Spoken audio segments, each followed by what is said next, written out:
Oi, good evening, my friend. Jay Huxtable. What's happening? Existing. How you doing, Fantastic. dude? Yeah, awesome, man. Awesome. I've really been looking forward to our chat tonight. Excellent, man. Me too. I've been super excited. Like I said to you just before we started, man. Just keynote after keynote, I'm ready to talk about a lot of shit. Ready Oh to yeah, shoot the shit, everything. I'm the same here. I've prepared a whole heap tonight. I've got a lot of questions coming through. I reckon this will be like a good marathon chat. I hope you haven't got any plans tomorrow morning. Oh, no.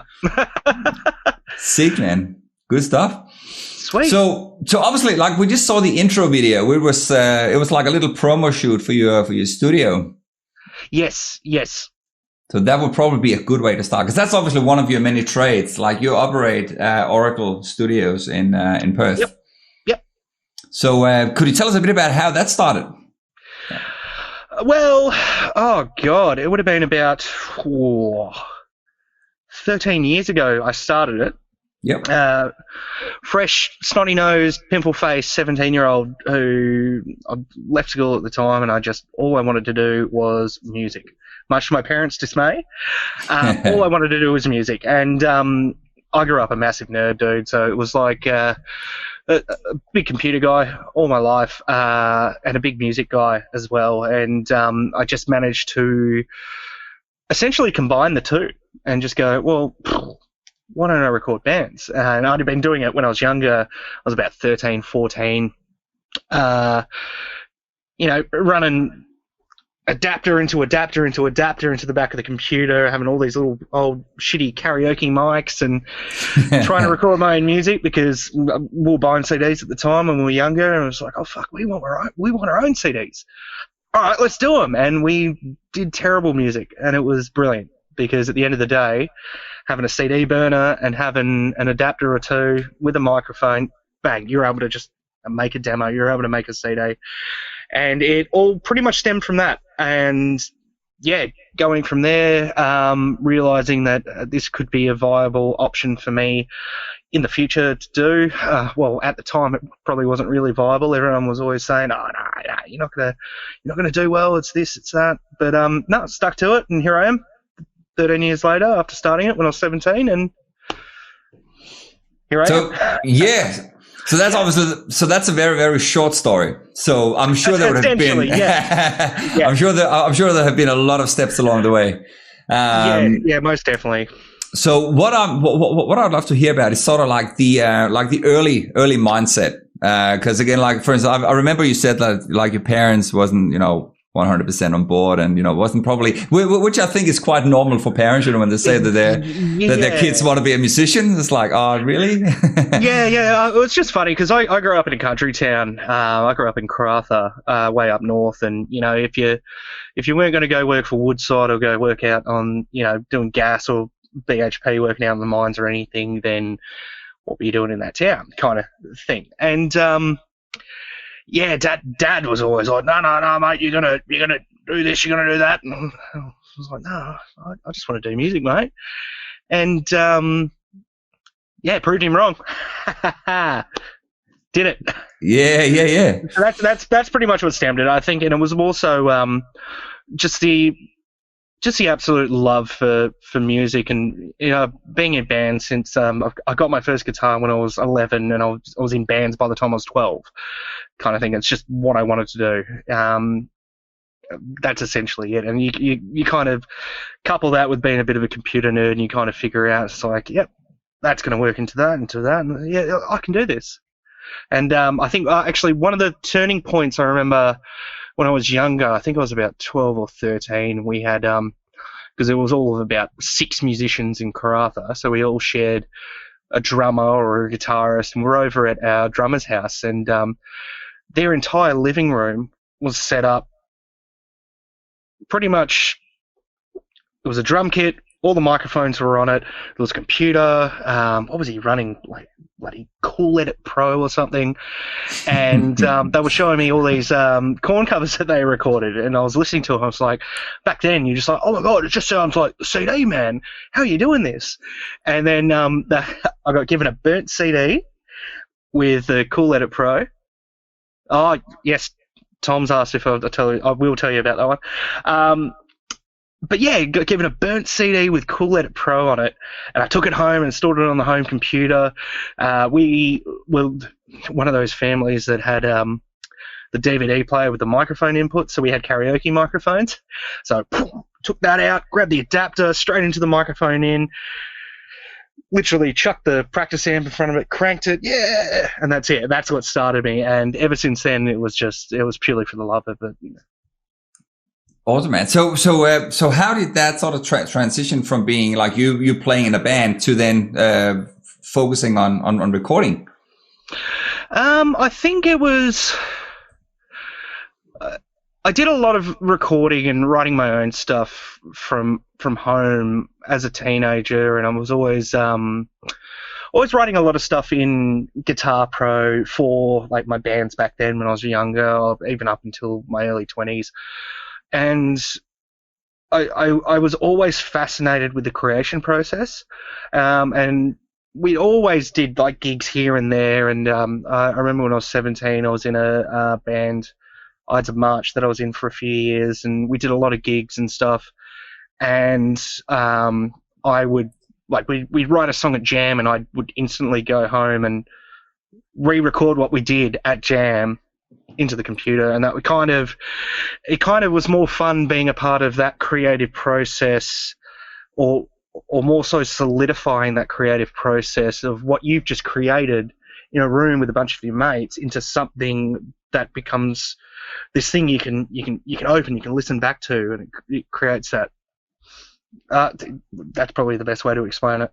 Yeah. It's a weird one, but yeah, and I kind of fell in love with that side of the glass, being a part of that creative process. And when I was younger, and this will answer Tom's question, my first proper recording gig, because I used to go around and tell mates bands all the time. It's like, no, I just got myself a little recording set up, and I think I had like a Behringer mixer and like 3 microphones, and I just learned how to program drums when I was like 16, 17.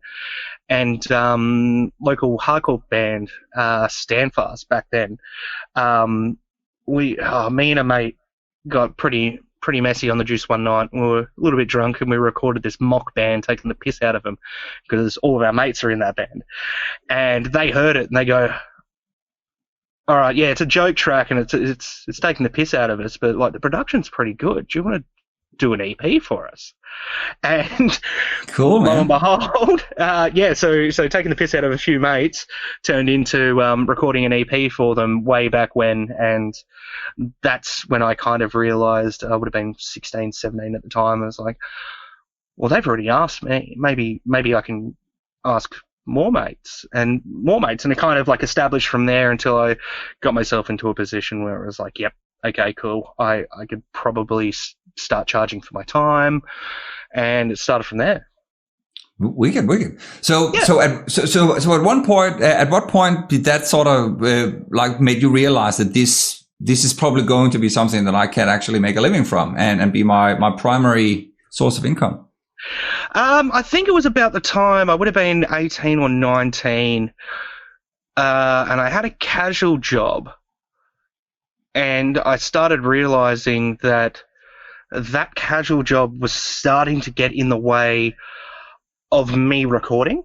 And it was like, at the time I was only working a couple of days a week and stuff, and then any other time I'd have a band over or mates over or recording myself. But then I started seeing, the difference between, these, like a mate of mine just gave me, $500 this week, but I've only made a couple of $100 here.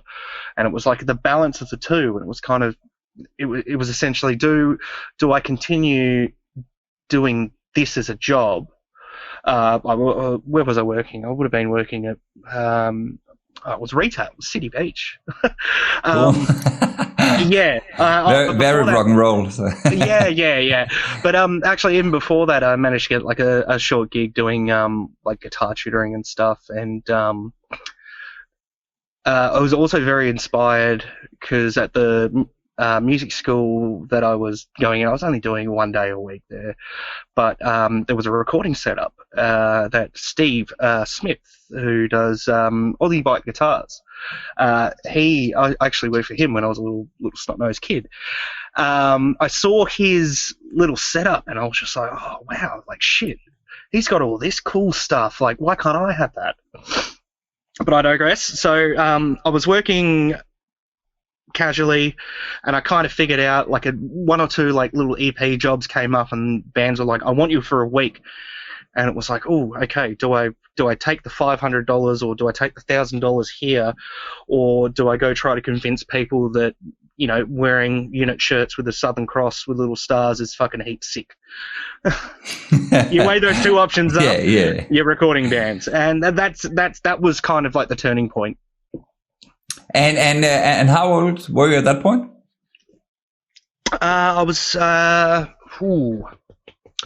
I would have been 18 or 19 at that time, because I registered. I kind of did the research, and I registered everything when I was 16, 17, and got the business name and all that. But it wasn't, I think, a full-time gig until I was 18, 12 years ago. So yeah, by the time I was 18, bang, it was my full-time job.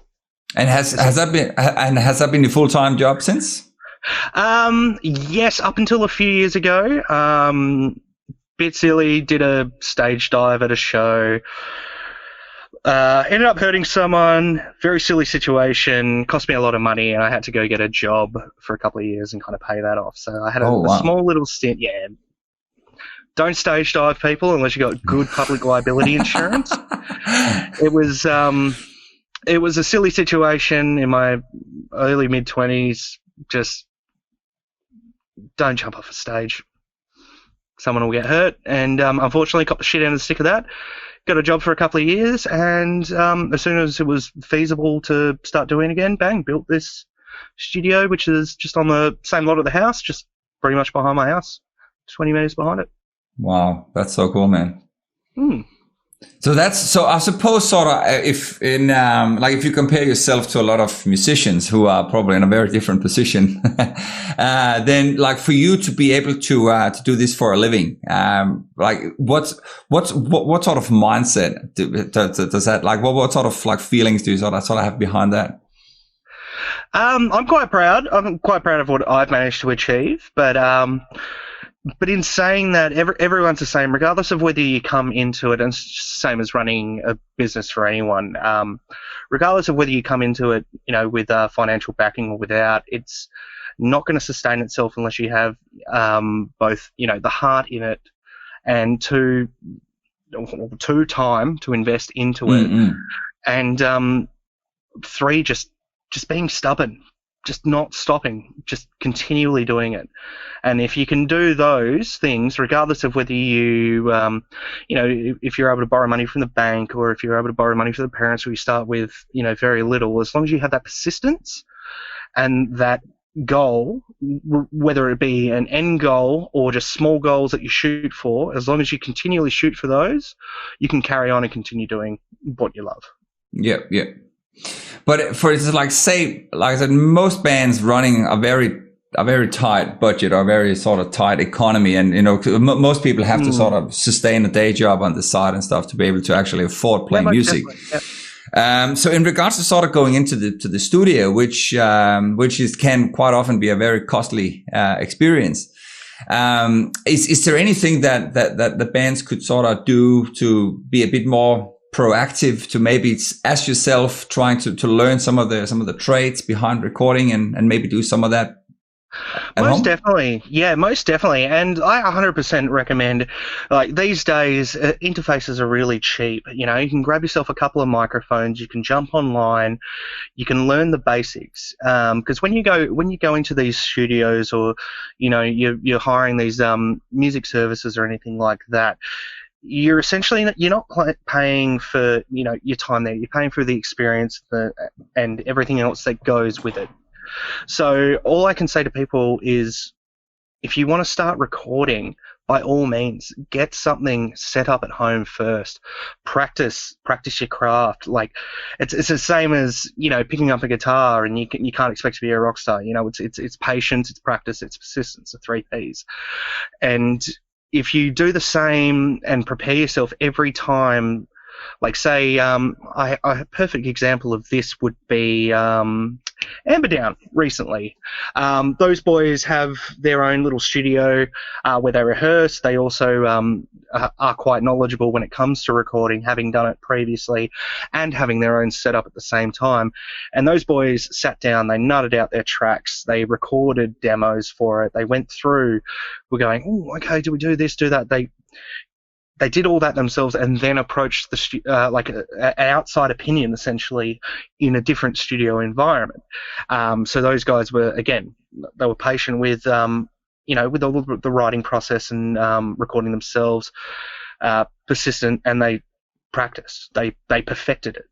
So 100% I can recommend anyone who, regardless, I just did this with Grenade Brain as well. I got the boys a couple of interfaces each. So Matty, our vocalist, got him just a cheap little 2-channel with headphones and a microphone, so he can dummy out, he can audition all his vocals before he comes in, because then that way it's kind of like penciling your draft copy before you come in, and you let the engineer behind the desk write it in pen.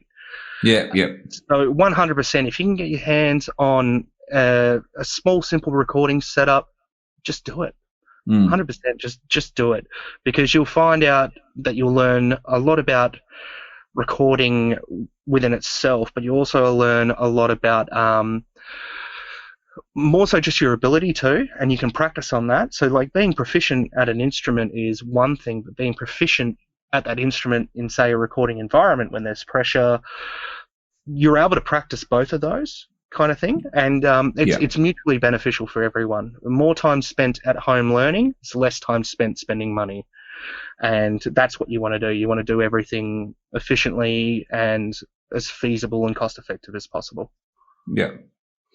And sort of in regards to the right time for bands to go into a studio, because obviously, a lot of bands sort of, especially when they first start out, like everybody want to have that demo or the first song to put up on Spotify or something like that.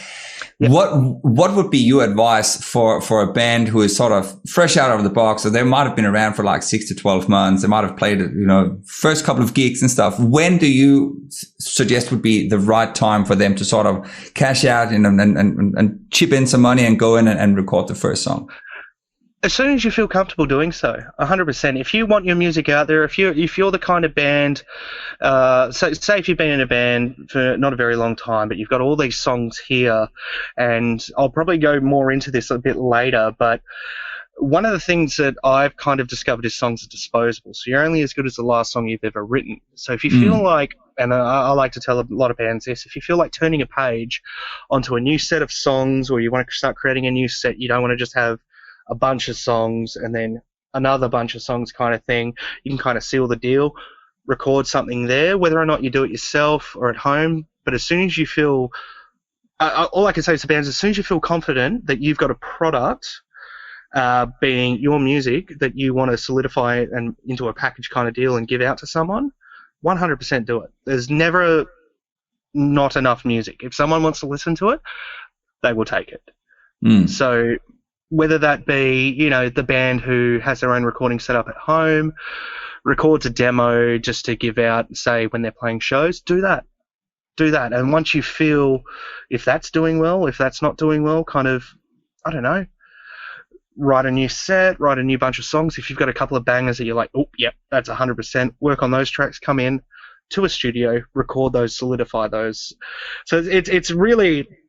It's not a black or white kind of question. It's more of a, once you're prepared and you feel that you need to release music out there, just do it. Yep. 100% just do it.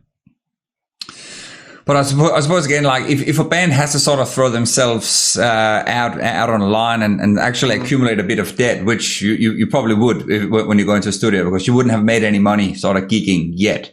Would you reckon that those money would be better spent actually buying an interface and buying, or you can, I suppose, like you could use Reba, which again is a fairly inexpensive or free free recording platform. Again, as you said, buy a couple of good entry level mics and stuff. You could easily accumulate all of that for like $500 or something. Exactly. Yeah. So would that be a better exercise for a new band to sort of learn the tools of the trade, watch a couple of YouTube tutorials, and as you said with Amberdown as well, do a couple of draft versions at home, and then say, this works, I'm going to go and call up Jay? Yeah, so the going into the studio environment is a lot different to, say, I've had this in the past. It was quite a fair few years ago.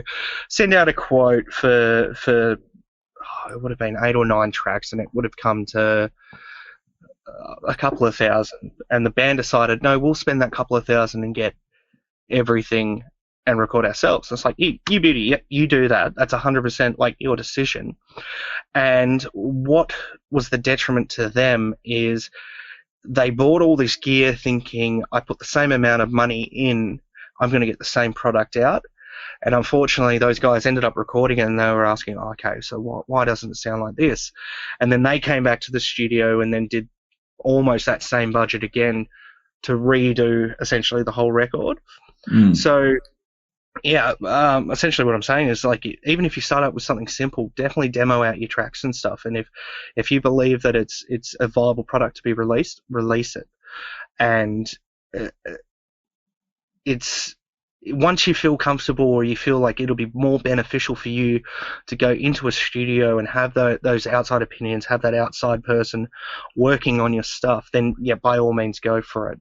Because bands are essentially all about progression. You want to progress. You want to step it up a level every time. So I think yeah, once you want to step it up a level, 100%. I suppose it's what you said earlier. It's all about the consistency. It's just about not stopping. Yeah, no, most definitely. But that's again, as you mentioned yourself earlier, that's how you started as well. Like, you found out, okay, I actually do like recording, and I had people, people are going to start asking for my time. They're going to start paying me for my time. I might actually look into it and keep on going. So again, I suppose if anyone goes out, buys an interface, find out, hey, this is actually cool, I can start mapping out my stuff. And if they sort of have an interest for that, start recording, get a little bit better at that. Would you actually be able, and this is again, just, I'm asking your personal opinion here. If somebody sat at home, had some fairly decent recordings, send you the stems, and you had to mix them, would that be an option, or is that actually something you get from time to time? Yeah, actually, I did. It did. Who was it? It was Septic Piggery. Those boys recorded their stuff themselves. In the end, they couldn't get the vocal sound they're after, so they came in and did the vocals for that. But then I got all the stems, mixed some live stuff for them as well. I've had a few other bands. It's predominantly, I find, the metal bands, like the guys that I always found the metal guys are always a bit more technologically inclined. So these boys always, and a lot of people do record themselves from home and they send it in. I'll provide feedback if I feel that maybe something's not tracked as well, or could be a detriment to the final sound. I would recommend, hey, maybe come in, maybe we can do that, or I could work on that. But at the same time, I've had like home recorded stuff from some people that's been absolutely phenomenal, and it's on par with what I could reproduce myself. So I'm very happy in doing that. And at the same time, that is a more feasible kind of approach to people wanting to do that kind of thing, because one, they're learning the process, or if they've been doing it for a while, they've already learnt that process. And two, you get that outside opinion of someone who hasn't been there for that recording process to then take their creative inspirations from whatever they want and place it into that music.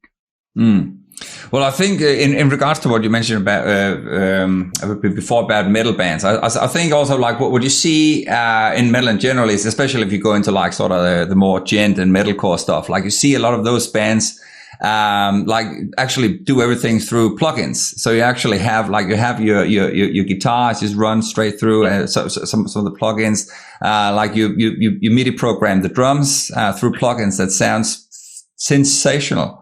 And then I suppose everything, like you can literally sit at home right here, in your bedroom and actually create something that you can then ship off to someone who knows how to sort of turn the knobs and pull the faders.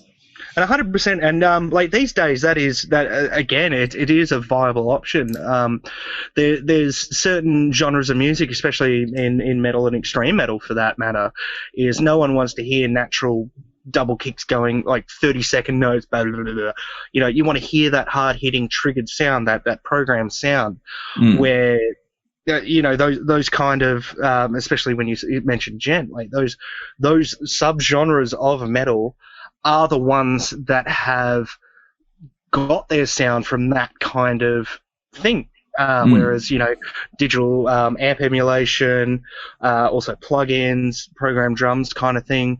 And that's why you see guys like, especially like all the periphery side of stuff, like you got Bulb and you got bloody Nolly. Nolly, it's a big one. And all that.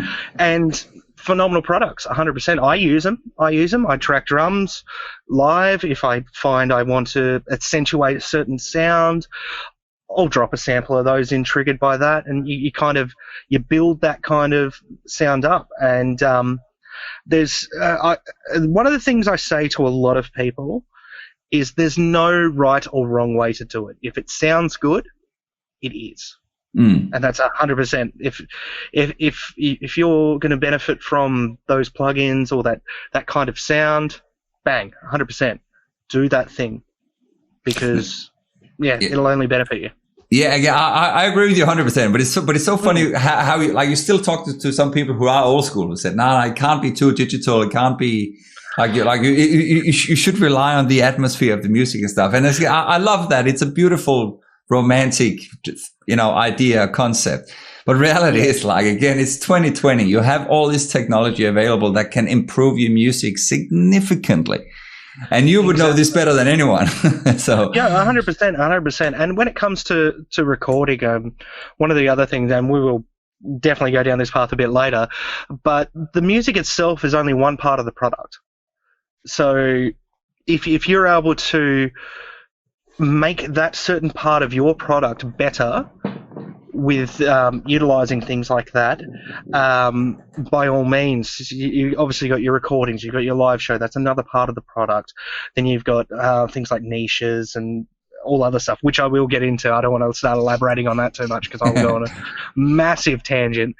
But they all are certain parts of your product. So you can imagine it kind of like, and this is another thing I'll go further through, but like fast food. You've got your burger, you got your fries, you got your drink. All of these things are certain aspects. So let's say your burger, your meat patty is your music there. The rest of it is, the recording, that representation that people are going to hear. Whereas then you've got your other side of things. It's how you're going to do that live. That's the fries. You can't have one without the other, and then it's marketability, niche, demographic kind of thing, and you create that meal. Sorry, my wife's saying she's hungry now. You create that entire thing, and that's your product. That's you as a band. That's your representation. So a lot of people say, "Oh, using all digital is cheating. It's not natural." But you go see some bands, and they would benefit from it. You go see these tech death bands, or something that requires precision in the ability to perform that music. You don't want to hear that kind of thing live in a live aspect. Yeah, it's wonderful, but to hear that not surgical and precise, I feel, is a detriment to that kind of thing. Whereas you'd get another band who organically work together and is the burger vegan? No, it's not. It's a digital burger.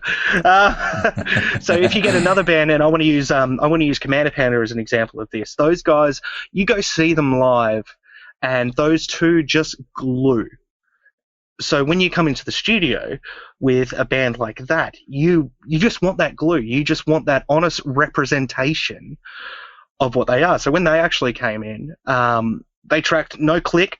They just had headphones on. But it's really funny you say about digital amps is the amp sound that we actually chose was a plug-in that we then ran through a power amp of an analog amp. So Nice. there's no right or wrong way to do it. If it sounds good, it is good. For sure. And yeah, pretty much that's all I have to say about that. Yeah, I'm all for it myself as well. Yeah. But it's so funny having that chat to people because again, it can be a bit of a fiery conversation to have. 100%. And I do find a lot of the people that do argue that are either the older fellas, or it's the people that have recently watched that bloody Dave Grohl, the Foo Fighters. It was like, everything's live, we recorded it at home, but no one mentions that you're doing it on a fucking, $1 million fucking Neve console, and you've tracked it and sent it off to someone else who you've probably paid a squillion for as well. Yeah. So I think it glamorizes it a little bit. I think it creates this false sense of, you're doing it old school, but a lot of people don't understand that as like any industry, it evolves. And what happens is people get in that mindset. It's like, look, it's not the 60s or 70s anymore where you can throw one microphone in a room and have a band perform perfectly like that, because you don't have the ability to go and hire Joe Blow who plays bass and sounds like a bloody synth, or this guitarist who can do everything in one take. That's how records were made back then. They get other people in, whereas these days, it's an ever evolving industry, and you're forever learning as well. And I think that's why I enjoy it so much. It's very different. It's really funny though. Actually, I had this chat to one of my mates, Ian Menzies, earlier today. I was shout out to Ian. Ian. I was sending him two versions of a track that I recorded with my old band, and one of them was mixed by again a full on metalhead, a producer, very famous Danish producer, Tue Madsen. I don't know if you know him. He's done quite a few big European. He's mixed some Meshuggah stuff to just throw one out. Yeah. His name is Tue Madsen. He's got Ant Farm Studios in Denmark, and so he mixed one version, and then we had the other guy who actually ended up mixing the entire album that we released back then, who was more of like a pop rock kind of guy, and so you had you had the exact same stems, the exact same take. And you give it to two different guys, and you get two completely different versions of a song. And I find that super, super fascinating. That the people have such a different capability to make something sound closer to their sort of field or to their niche genre. Yeah, and I think it's a wonderful thing, because what you're doing when you're getting people like that, and you're getting those kinds of people to approach different genres of music and whatnot, you get that creative input. So again, it all comes down to you're paying for their ears. This is how they hear, this is how they perceive, and that's the product that they create. We had a similar thing many years ago. That Arrow and Bow song that I sent you, we actually got our mate Matty Geo to mix that one, and originally all the demo versions of it that I had mixed were very, very high gain, very extremely grungy, and I had a lot more distortion. And then we got him to mix that track for us, and we got it back, and it sounded like a pop rock kind of song. And we're like, wait a minute. Actually, no, this is a cool approach. Like, we didn't think of this. And then we sent that off to get mastered through, what's his name? King Willie in Tassie. And he did Gautier and something for Kate and stuff like that. And we get the master back, and he's accentuated different aspects of the song that we didn't think would be accentuated in a master for that. And it's a creative collaborative in a sense, where you do send those things off to different people. You do you get those different sounds that those people perceive, and you get that creative input, whether it's, subliminally from their ears or probably from the kind of work that they do. But it's very interesting, and it's also, it's very creative, and I've done everything from I've done R&B tracks, I've done death metal, I've done rock and roll, and I like to think that I've kind of developed my sound over the last 12, 13 years, and I have my approach to that kind of thing now, and it's really cool. I'm stopping myself before I just go on tangents that have nothing to do with it. No, I love it because it's really interesting. Yeah. And so actually, you mentioned something earlier about mastering, because I think that's something that probably a lot of bands don't really sort of maybe pay too much attention to, because usually when you go into a studio, a lot of people offer mix and mastering, so it's kind of I do it. Yep. So, it's a done deal. What's your view on the mastering process? It's a dark art. I don't think I was actually happy with my mastering ability up until maybe a year ago or 2 years ago. It's a very dark art. You've got to approach it with a different kind of mindset. I kind of do everything in stages. So if I've tracked a song, I'll wait a couple of days, I'll mix the song with fresh ears, I'll come back and I'll boot it up and I'll start the mastering process. And what you're essentially doing is, everyone just thinks it just makes it louder, but it accentuates certain parts of the track. It pokes holes, and it's do I have a good analogy for it? If your mix is like planting a tree, then the mastering process has grown that into a forest. And an outside opinion is nice. Always very, very good.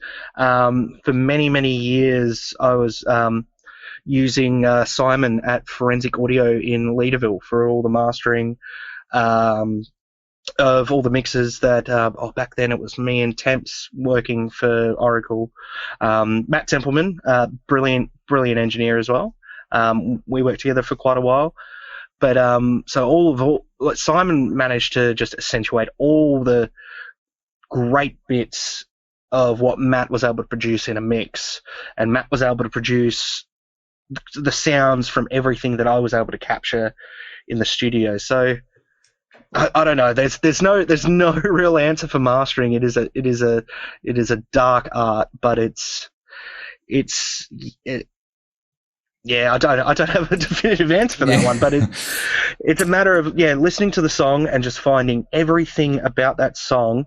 You're poking holes in it. You're accentuating certain frequencies. You're just making that product the greatest thing it could be, then bringing it up to industry standards, preparing it for release, and then a lot of it's authoring for CD, bringing everything to standards like Red Book standards still used for CDs. But yeah, the actual process itself it's weird. It's weird to explain. Because I've heard quite a few people, especially sort of when you are on a different sort of level of bands. A lot of them sort of approach to take out one song and send it off and have 2, sometimes 3 different people master it to sort of get some different approaches to the different sort of textures. Is that something you would recommend for the mixing process as well, to sort of try and find out to find the right mixing? Yeah, yep. 100% for the mixing process. You have a look. If you pull out, what was a good example actually that I saw not too long ago? Body Jar's How It Works album. If you open the liner notes for that and you have a look, it was mixed by about 3 or 4 different people. Each couple of songs was mixed by someone different. But that mastering, I'd say with mastering, get your songs mastered by one person, because they're accentuating all the same aspects that they're hearing for each song and making it a consistent, finalized product. Whereas with mixing, you're getting different flavors of different people, how they would perceive your song, whereas mastering is just, putting the icing on that cake. Yeah. So mixing 100%. So actually, my question was actually more like if you have, so say for instance, to choose the similar example I used before with my old band. So say you have one song, you want to find out who's the right guy to sort of to mix the album, or at least mix the majority of the album. Would you send out one song to say 2 or 3 different guys, get a feedback back and say, wow, I actually do like, I'm going to award the most of the job to this person, rather than the example you had before, where you said, look, so I've got an album that's mixed by numerous people. If you've got the budget, and this is in the world where everyone's got infinite budgets, a lot of it would come down to your research first. But if you needed actual physical like proof of that product they create, 100%. If you're aiming for the best product, it's the same as if you were doing a patio at home and you got 3 different quotes from people, or if they weren't free quotes, you'd pay them for their hour to come out and quote, whatever quote's the best. You'd find who would be the most suitable for that particular job. And this is no different. And there is a lot of similarities with the music industry with almost every other industry. And a lot of people seem to disregard is that you can do that kind of thing. You can go get one song. Let's say you've got one song out of an album and you send that same song to 3 different people, pay them for the mix. And then you get those 3 different products back and you go, oh, that's our guy. It's the same as paying for a quote for your patio. Yeah, good analogy. Yeah, you're going to get a lot more analogies. Love it. Well, I suppose again, like there's also, and the main reason why I ask again is because there's so many online platforms. So there's Fiverr, one of them, obviously, probably the biggest in the world, I suppose. But you have there's also some more music related platforms such as soundbetter.com, where you can actually go in and sort of shop your music with different producers, mastering technicians and stuff. And a lot of the guys in there are the same guys that are mixing, big like Madonna, Elton John. You got like your Lord Alges and all the top guys in there. I mean, needless to say, those guys operate on a completely different budget, but it's still like it allows you to go out and actually and get, if you're using Fiverr, for instance, like you'd be able to quite cheaply get a couple of different versions of a song. So it was just whether that would be something for people before they sort of delve too much into like the overall finished sound of a product. If that was something that could be a good reference point, sort of before you sort of decide on who's going to mix the entire album. Yeah, I'd say so. Fiverr's a bit of a funny example because at the end of the day, you do pay for what you get. Of course. There are some absolute brilliant guys on there, and you'll find that once you actually go through the tiers, you do end up paying a couple $100 and whatnot. But by all means, if you find someone on a platform like that, and especially if you're recording yourself. So if you're recording yourself and you do want kind of that outside opinion or something like that, platforms like that are 100% definitely a viable option. And again, this comes down to what I was saying before with the industry is ever evolving. So, these big people that, used to get sent massive things from labels or have websites where people constantly upload stuff, like these are the people that might actually start jumping on platforms like this to kind of see what else out there can I get to continue on doing my work. And again, a lot of people, especially it's one of the things is the music industry, a lot of people just seem to believe it's still the 70s. And it was funny actually because my dad jumped in and said Chisel did it when we were talking about recording in one take. But yeah, it's that mentality. Where it's not like that anymore. Like it's an ever evolving industry. You look at anything from, you look at IT these days. It's not the 80s where you're sitting in there dropping commands into DOS. You're opening your phone, you're pressing a button, things are happening. Yeah. That is an ever-evolving industry. People have done that in like all sorts of industries, but people seem to keep going back to the music industry and going, "Oh, it was way better back then." Yeah, mate. But it's ever-evolving, and that's why you see platforms like this, and you do see some bigger names on that kind of thing, because it's there. It's there for people to utilize, and if you find a gem on there, do it. And it goes back to, if it sounds good, it is good. Do it, 100%. If it's going to be beneficial towards yourself as a musician, as your music, as your product, as anything, do it. It's a good quote. I like that one. Like, if it sounds good, it is good. 100%. 100%. Yeah. I mean, I've done some mad scientist things in the studio. I wanted to get like a big reverby snare, so I stuck a 57 inside of the garden hose, ran it around the room, and pointed the garden hose. All right. Stuff like that. Like you can do stupid shit like that, and it works. I had one job. This would have been about 8 years ago, I think. And they wanted this real live kind of noisy sound, and they were like a kind of like a scrammy kind of hardcore band. So I went in to the tracking room the night before with 2-meter fucking sheets of plywood, and I put them at all angles everywhere in the room, and when we tracked drums, it was just this nasty, noisy mess, and it was perfectly accentuated the sound of the band. And it's like these little things that you can do, you know, like, who would go into a room and throw plywood on every wall? It's like, it breaks all the rules of whatever fucking Joe Blow said on the internet how to record. Like, no, it sounded good. It worked perfectly for that record. If it sounds right, it is right. Yeah. That's wicked. It's probably going to be the quote of the night, I suppose. Dude, 100%.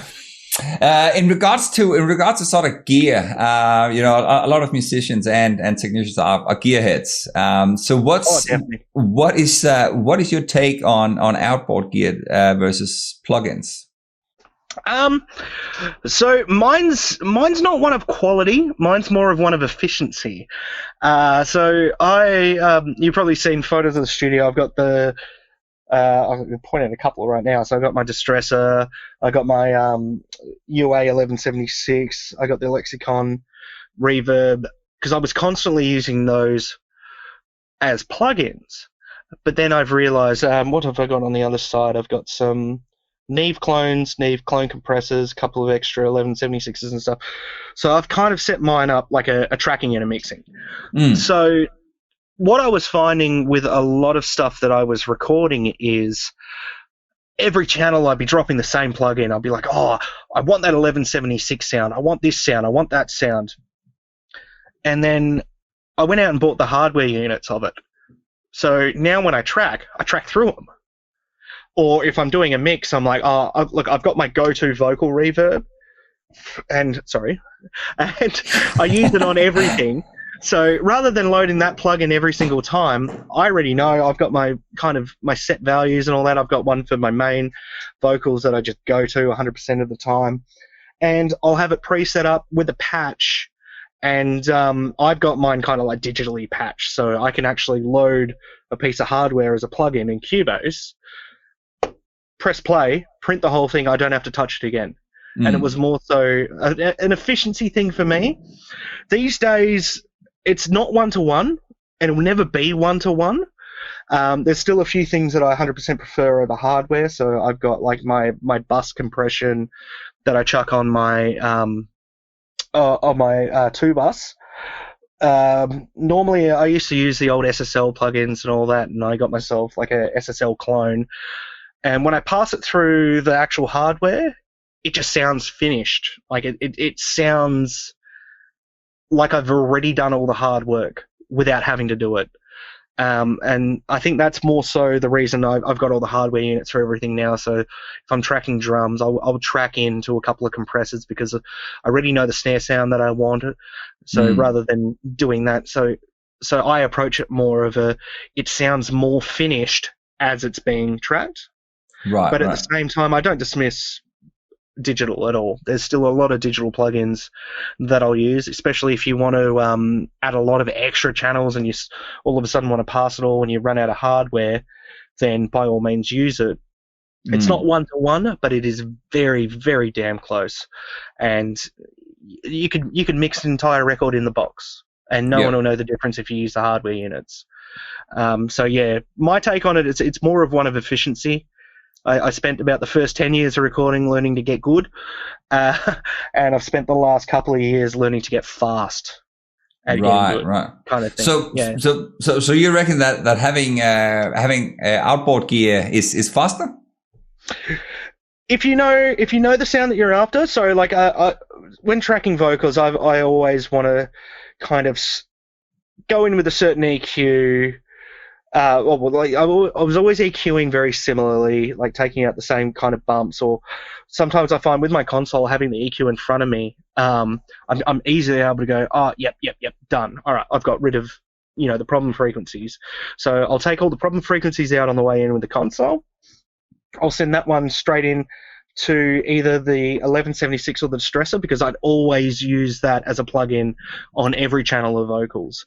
So instead of loading a channel of vocals every time, I set the level and set everything, get it sounding how I want. And it also gets rid of the whole committophobe kind of thing, which a lot of people have. They're like, oh, do I like the sound or no? It's like, you get the sound right. You got one chance. Get it right. And bang, you've eliminated, an hour's worth of work. You eliminate an hour's worth of work, 10 steps, you've eliminated a day's worth of work. So it kind of builds up and it becomes more of an efficient kind of workflow. Yeah, right. Interesting. But because I suppose again, it is something, and you hear and you see so many the debates on the internet about some people sort of swear by outboard gear and some people say, nah, look, it sounds the same. Save the money, just get the plug in. It's more convenient. Just unload, just load it in, save the. There's some things I swear by that sound a lot better hardware, and then there's other stuff that you can get away with it. Yeah. Awesome. The last thing I just had sort of written down here in regards to the recording before we can start and jump over to the actual sort of business side of things, which is something that I've been looking forward to having a chat to you about.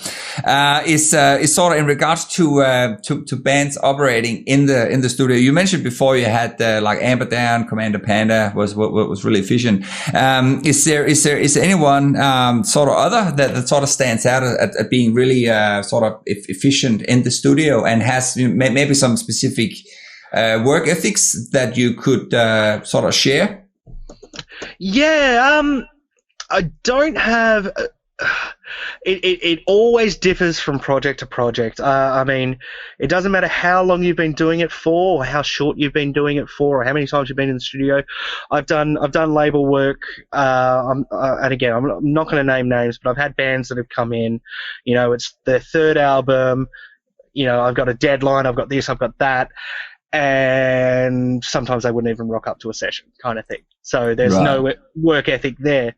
Whereas I've got other bands, even some fresh bands who are just 100% eager, 100% keen, and, they're there early, they're taking in everything.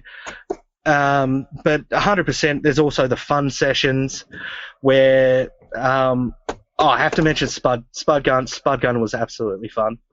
They're wild, aren't they? You've seen them live, actually. So I actually had like a little note of shout outs that I wanted to do. So I'll quickly do this because this is gonna be a funny one because I see that Mark's just joined. But let me just do some quick shout outs and then I'll tell you about this. Yeah, cool, man. Actually, no, fuck it. I'll do it after. But so you've got bands like the Amber Down Boys, they're known for being party animals, and then you got Spud Gun who are known for doing it better. Wilder. Yeah, wilder. So you have these fun sessions with bands, like those Spud Gun Boys. That hone their craft perfectly. Nate on drums, he's very hypercritical when he doesn't need to be because he nails it, and then all the rest of the boys just come in and they're just one take. It's like, dude, it's like, what have you done? Oh, yeah, we just played the song heaps. So then you get through all that main stage of stuff, and we were doing Thank Fuck for the Bar. So we saved to last. They had this whole bit where we wanted to have the pub samples and all that. We actually recorded all of that ourselves. So the boys absolutely got shafted in the studio. We had a bucket. We were smashing glasses into the bucket, recording that of like bar fights and all that. And I remember Clint at the end of the night, as soon as we finished everything, he tried to hide it, but he went around the back of the studio and he threw up. Nice. But in saying that, it captured them perfectly. And it's fun sessions like that where, like Panda, for instance, hi Matt and Adam, you got Adam, the smiliest man in Perth music, who's come in and he knows his sound, he knows exactly what he wants. And then you got Matty gluing with him. So I did mention earlier, like those boys recorded without a click, 100% live, and we just layered everything on top of it after. But that again is like a different thing. It's like, they hadn't done as much recording as some of the other bands. Again, with Spudgun as well, they hadn't done as many recordings as some bands that I've done, 2 or 3 albums with before previously. But they go in there and they glue together and they just create just this perfect connection, and you have great days like that.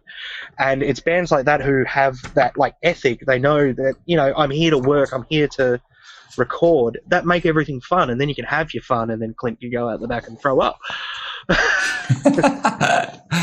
But yes, it differs from band to band, but I like to try find that one thing that works for that band, and then I'll champion that. So if one band's more beneficial working a certain way, we'll push that certain methodology or that way or whatever makes them feel good. Because one of the things that I've always said is comfortable bands make good sounding records. If you're coming in there looking at the clock going, we're spending money. No. If you're comfortable, you're chilled out, you're relaxed, you'll make a great sounding record. Do you have people like that who are sort of a bit worried about the clock is ticking?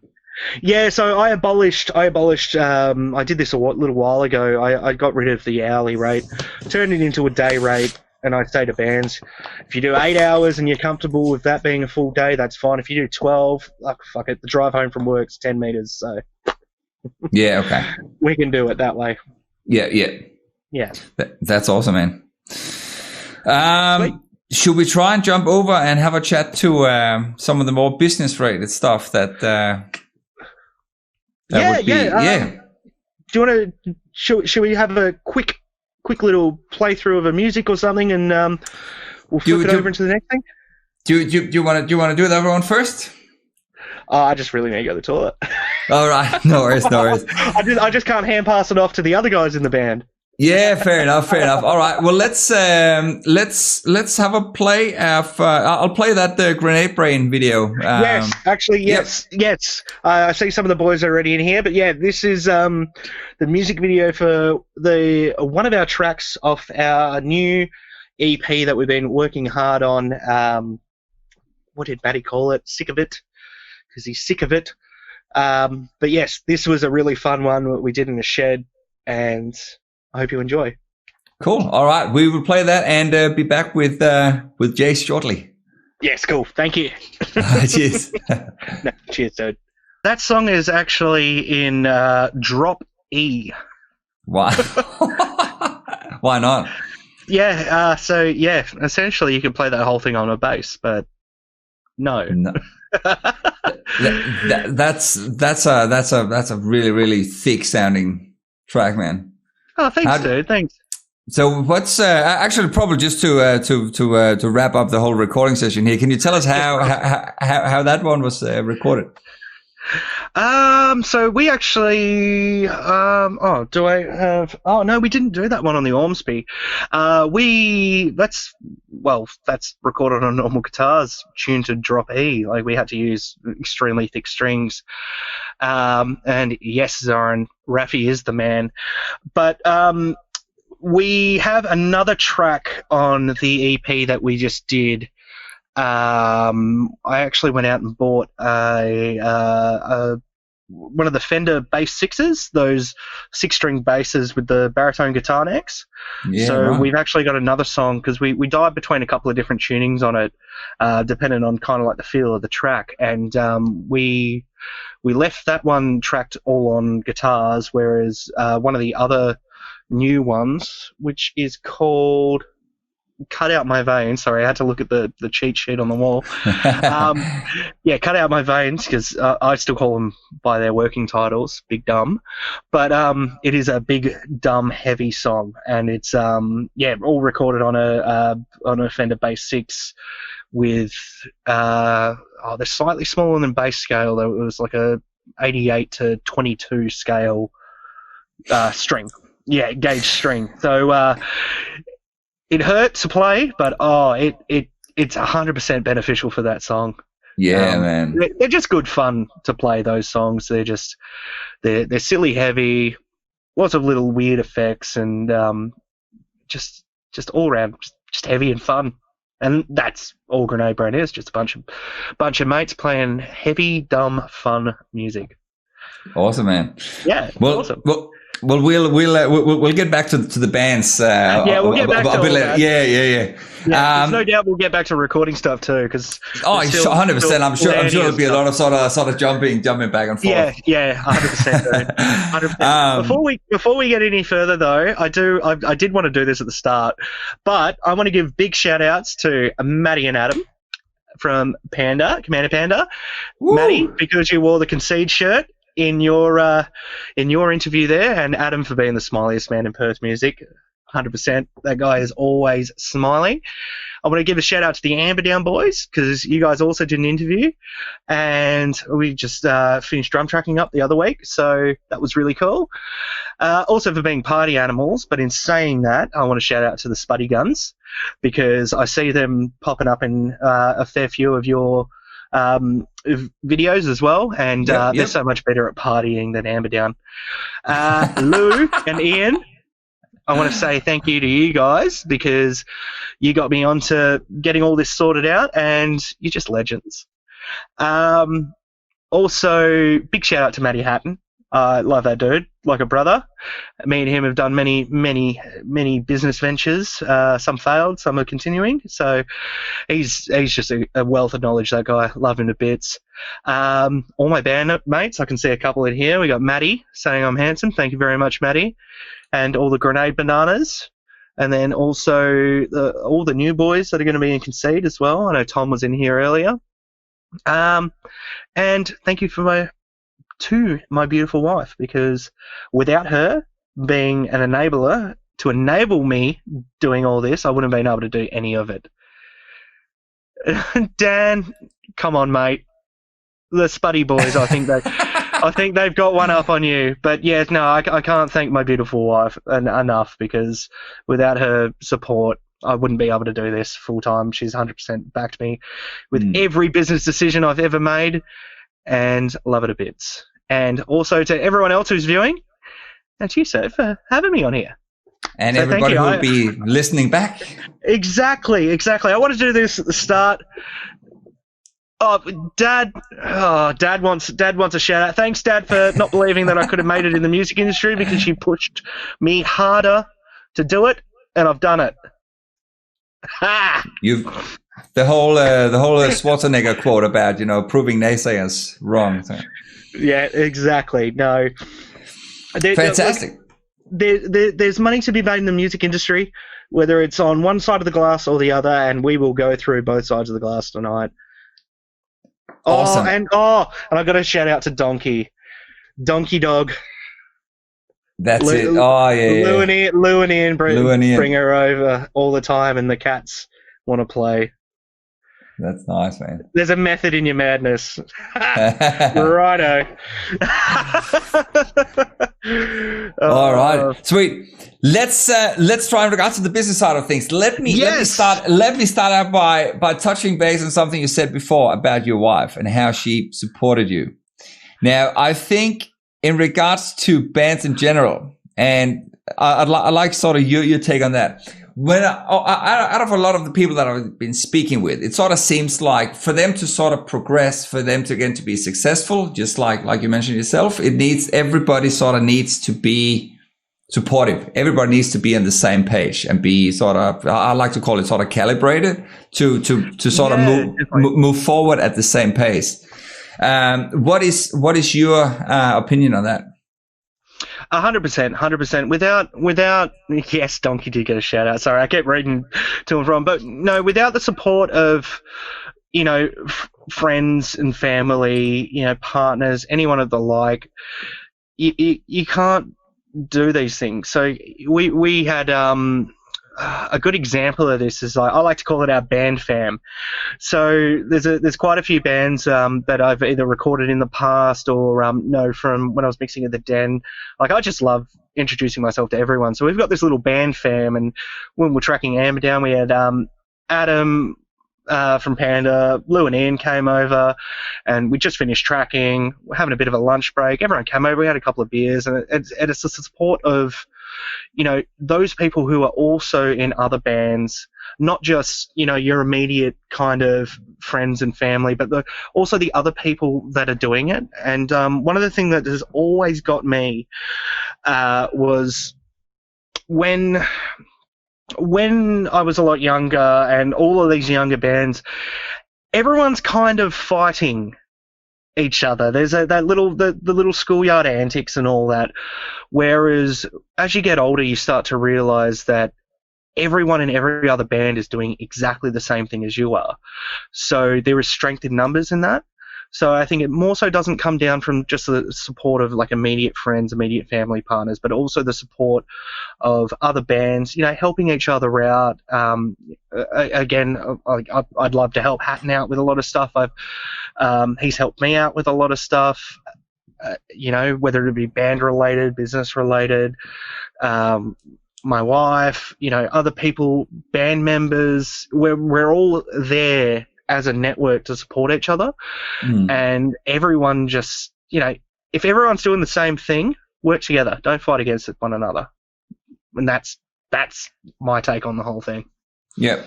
And what about sort of if you want to sort of try and, like, if you have ambitions to sort of try and escalate it and sort of take it to a little bit higher than maybe just playing the local scene? Become friends with people in other places, 100%. Yep. I've met quite a few people when I used to run Mercher, the merch distribution platform. I've made friends through that in bands who then it's turned out they've done a tour over here, or I've one of the guys. Actually, no, I was on tour in Melbourne, I think 5 years ago. Met one of the promoters that was doing one of our shows. Last time me and the wife went over to Melbourne, caught up with him, had a few beers, met his group of friends who also happened to be in another band who was touring over in Perth, kind of thing. And then they all stayed at mine. I drove them around, and it's just a networking game. And again, it's not just local scene or anything like that. It's everyone, regardless of where you are, whether it be in Australia or in the world, you're all doing the same thing. So, networking, becoming friends with those people, it does help when you go over there. Gone on tours over East where we've just stayed at mates' houses in other bands that we are friends with, and vice versa kind of thing. And yeah, that's pretty much it. Just be friends with everyone. Be approachable. Be friendly. Follow what Ads does and smile. Yeah, 100%. Well, they actually both smile. It's a very smiley band. Oh, yeah. The good old pandas. Yeah, but Adam smiles a bit more infectious. I mean, Maddie's just like, no, I love you, Maddie. But so if it is something that you do want to sort of try and what's the right word? Not necessarily monetize, but something if you have an ambition to make it your full-time occupation, What is your take on sort of escalating that? Because I think, like you mentioned, merch before, which again I've written that down as some of the business side of things, as well as something that I sort of have seen as a greatly underrated source of income for bands. But is there anything else in regards to sort of like the business aspect? How can you actually start making money if you want to sort of make it your full-time occupation? In a music sense, be persistent. As long as you're consistent and persistent, it's the same as any kind of, like, if you were to run a business, you heard everyone kind of say, "Oh, you'll lose money in your first 5 years, and then you'll start doing that." It's a game of time. Time is your most valuable asset, and if you utilize that time and remain persistent, and then also structure yourself as a business when you're in a band, this all comes down to, let me just scroll down my keynotes. Kind of what I was saying before with fast food as an analogy. So if you want to kind of take yourself as an artist and start, stepping it up a notch and creating that kind of income from the artist side of the glass as opposed to recording, as we were saying before, persistence is a major one. So you've got to be persistent. You've got to be consistent in that sense as well. So you've always got to be putting out like top quality stuff, engaging with fans. You've always got to be that kind of, if you do one thing for one fan, you do it for all of them kind of thing. But with fast food, as an analogy, you've got things like branding, you've got your product, you've got your packaging, and you've got your service. And that's, so if I was to do it, kind of like, imagine you run a KFC. So you go into KFC, the colors are the same, everything's kind of the same, regardless of which franchise you visit. That's your branding. So if you do that as a band, you think, okay, so you've got your logo, and people just think that's branding. But also the way you are perceived by the public, the way you present yourself, that's also in your branding. A good way to put this is, you think of a band like Slipknot. What's the first thing you think of? The masks. The masks. That's their brand. That's their branding. And that also comes down to creating a niche, standing out, and that kind of thing, which I'll elaborate on in a second. So that's your branding, where you've got your product as well. And this is where I was coming back to, you got your burger, you got your chips, you got your drink. You've got to create that burger with the good ingredients. So your ingredients being the parts of your songs and all that. The burger being your song, whether that comes down to spending a bit of money on recording, or being well rehearsed and whatnot. That's your product. So you've got to create that with your chips and your drink, like I mentioned earlier. And then once you've done that, you've got to package it as an entire thing. So does your branding? Is your branding consistent with your product? So, are you the band wearing masks but you're playing ska? Like, no, it's not consistent with that kind of thing. And then you've got things like your last one, which is your service. It's the way you interact with your fans. Are you constantly talking to people online? Because one thing, and I 100% recommend people listen to this podcast, but Punk Rock MBA, as in M for Mary, B for Bob, A for Apple. Punk Rock MBA.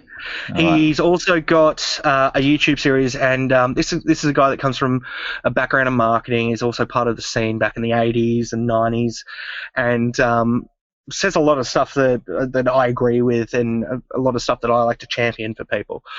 But your service is, are you talking to fans online? Are you consistently posting? Are you creating that content? If you smash all those things together, you have yourself a fast food chain. Now, a fast food chain wouldn't run that way.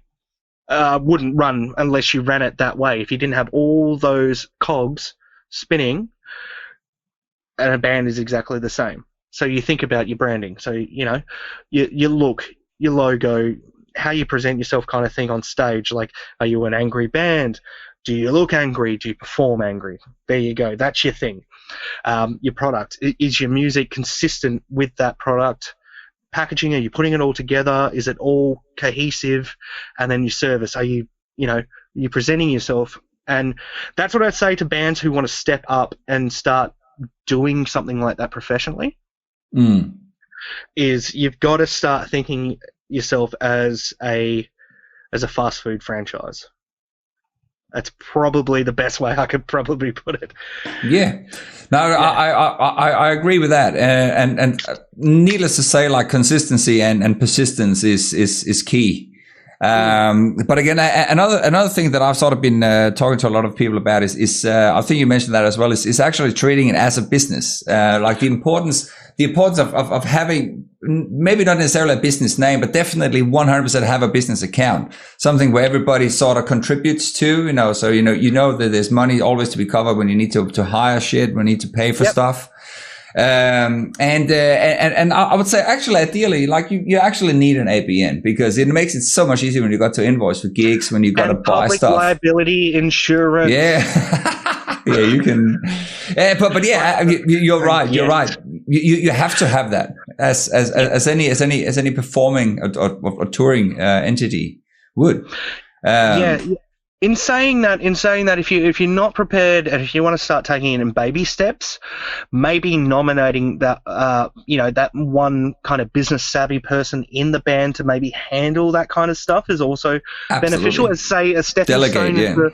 Yeah, 100%. And like one thing I could also recommend is assign roles. Assign roles within your band. We do it in Grenade Brain. I'm in charge of the recording side of stuff. I wonder why.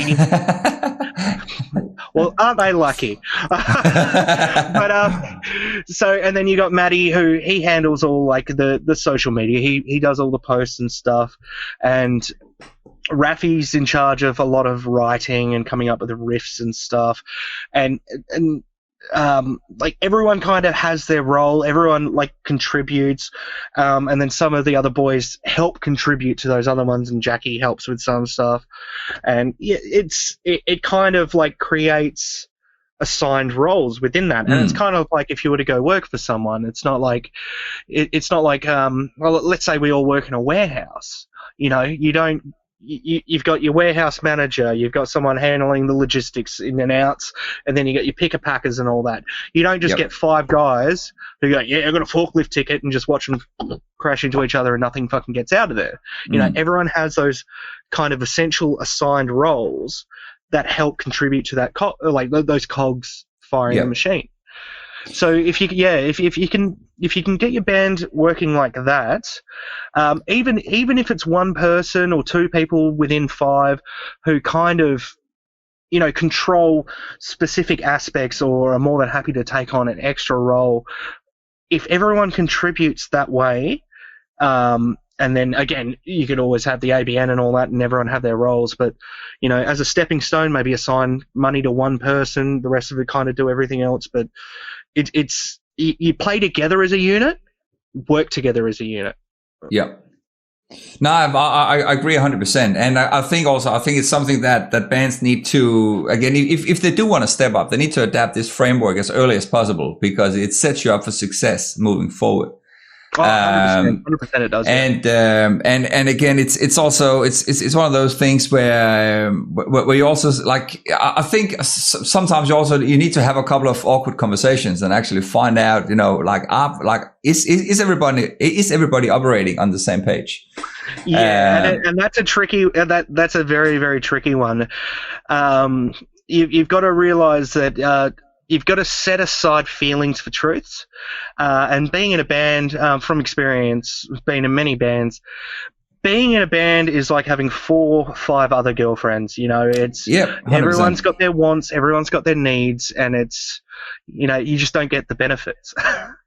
But it's tricky. So everyone's got to work and realize that everyone's their own person within this band. So you got to play to everyone's characteristics. You've got to, if this person's very good at speaking publicly or something, or very good with people, get them talking to fans. If this person's the nerdy guy that happens to have a couple of microphones, he can record it, or he can help do this.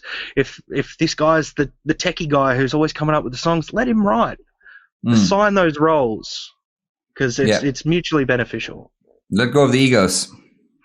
Yes, 100%. And I think that's the one thing. You get it in the studio a lot.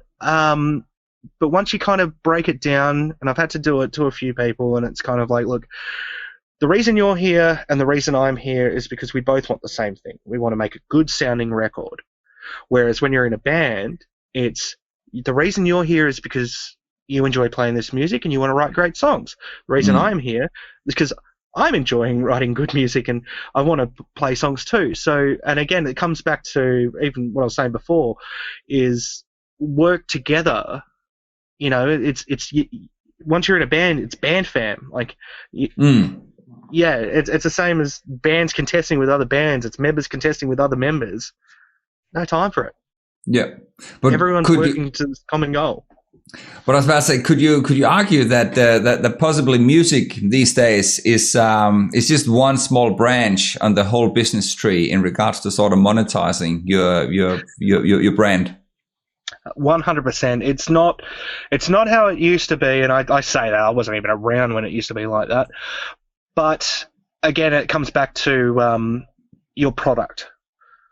Yeah, and one thing that I tell a lot of people is you're only as good as the last song that you've written. So what you've got to do is you've got to strive, set those goals that, you know, every new song that you write is a step up from the other, because you, one, consistently evolving, and two, you're creating a product for people to consume. And there's two types of bands. This is one of the things I want to do. And on this, there's two types of ways you can approach this. You can be the band that, you know, you write music for yourself, and there's nothing wrong with that. Some bands like to get real fiddly with everything and then wonder why do people like us? But you're writing music for yourself. And then there's the other side of it, where you find a demographic of people and you're like, I'm going to write music for you. And then people call those people sellouts, but at the end of the day, you're both in it to earn an income. So there's no such thing as selling out. So you've got to kind of like work with that. And again, yeah, you're only as good as the last song you've written, and write for yourselves, but also consider your demographic, and kind of it's all about just meeting middle grounds with everything. And it's exactly the same with members. It's exactly the same with any business. You know, that's why businesses hold meetings. It's not one person, you know, calling the cards. It's a collaborative effort of people agreeing on one thing that'll mutually benefit, say, a company, or mutually benefit a band. You know, it's exactly the same thing. But again, these days you have so many platforms, you have so many other cards to play in regards to potentially generate income. Like I noticed both your bands have a really good Bandcamp profile, for instance. And again, like you mentioned your merch, which I'd love to dig into as well. But there's also like there's simply the fact, if you have enough followers, you know, you can start monetizing your YouTube channels. You can start to get ad revenue that way. But you can only do that if you create content. And that content doesn't necessarily have to be music. And that's again like something again I've had several chats in the past as well by people that said, look, if you only have 1 or 2 or 3 songs, make a fucking lyric video, a playthrough of. There's so many ways of dissecting that song down. Exactly. Start a live stream, like start a podcast. Exactly. Exactly. No, I'll bring that same thing back. A perfect example of this is Alexandra. The band Paige is absolutely phenomenal with that. It's again going around branding. It's everything. It's all her. It's everything she stands for. And then there's a few of us in the band. We write with her, we perform with her, but the band is her. So she's created this branding that is consistent with, you know, her views and values and all that. But one thing that she does absolutely brilliantly is going back to the fast food thing, is service. She'll post vlogs, she'll just tell you about her day, and people are engaging with that consistently and constantly. I know Hatton actually sent me I think our reach from one post, she got like a 60,000 reach just on her telling how the day was, what's coming up, this and that. But it's that constant reminder, because people who listen to your music are exactly the same as you without an instrument in their hand. They're just people. You've got to be able to, talk to people. You've got to be that relatable kind of thing. And I'll bring this back to the Slipknot thing before, is, yes, they've got their little niche. They got the mask. That's their product. But what they originally started singing about, it was angst. It was 100% angst. So all these people that were listening to it were these teenagers that were angry. They're like, no, fuck you. Yeah, fuck everything. I'm angry. So they captured that, and that's what provided that kind of essentially service to the fans, because the fans will listen to that and go, I relate to that. I can relate. Days, yeah, 100%. And whereas these days, it's a lot more to do with social media. It's a lot more to do with engaging with fans and going, hey, I'm a real person.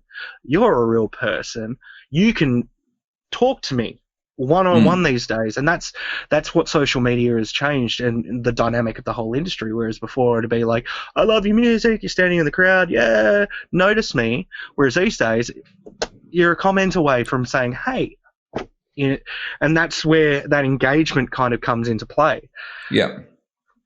But that, again, you're 100% right. And I think that's also, I think that's why having that connection, like as you mentioned with Alexandra, just doing, I don't know if it's a story or if it's just a little vlog or something. But yeah, the fact is sort of similar to here, where you get to know, you sit down, you have a conversation, like you talk to someone, you find out a bit more about what's sort of behind the guitar or the microphone or something, like who's the person behind.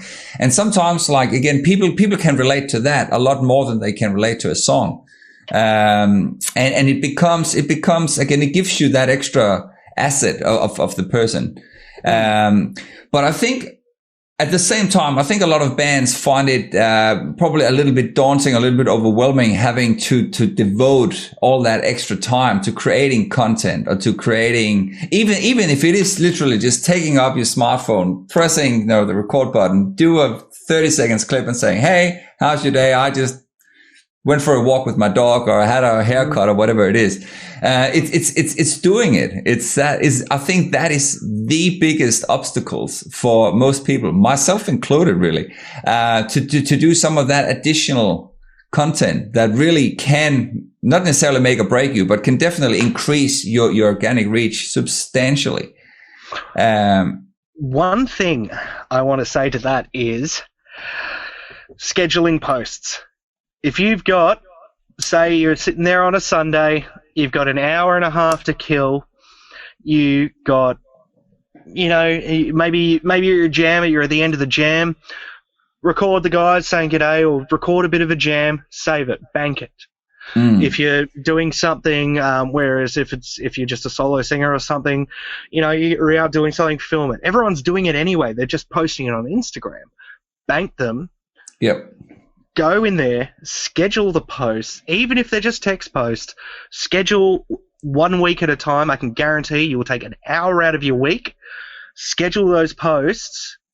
There's no excuse.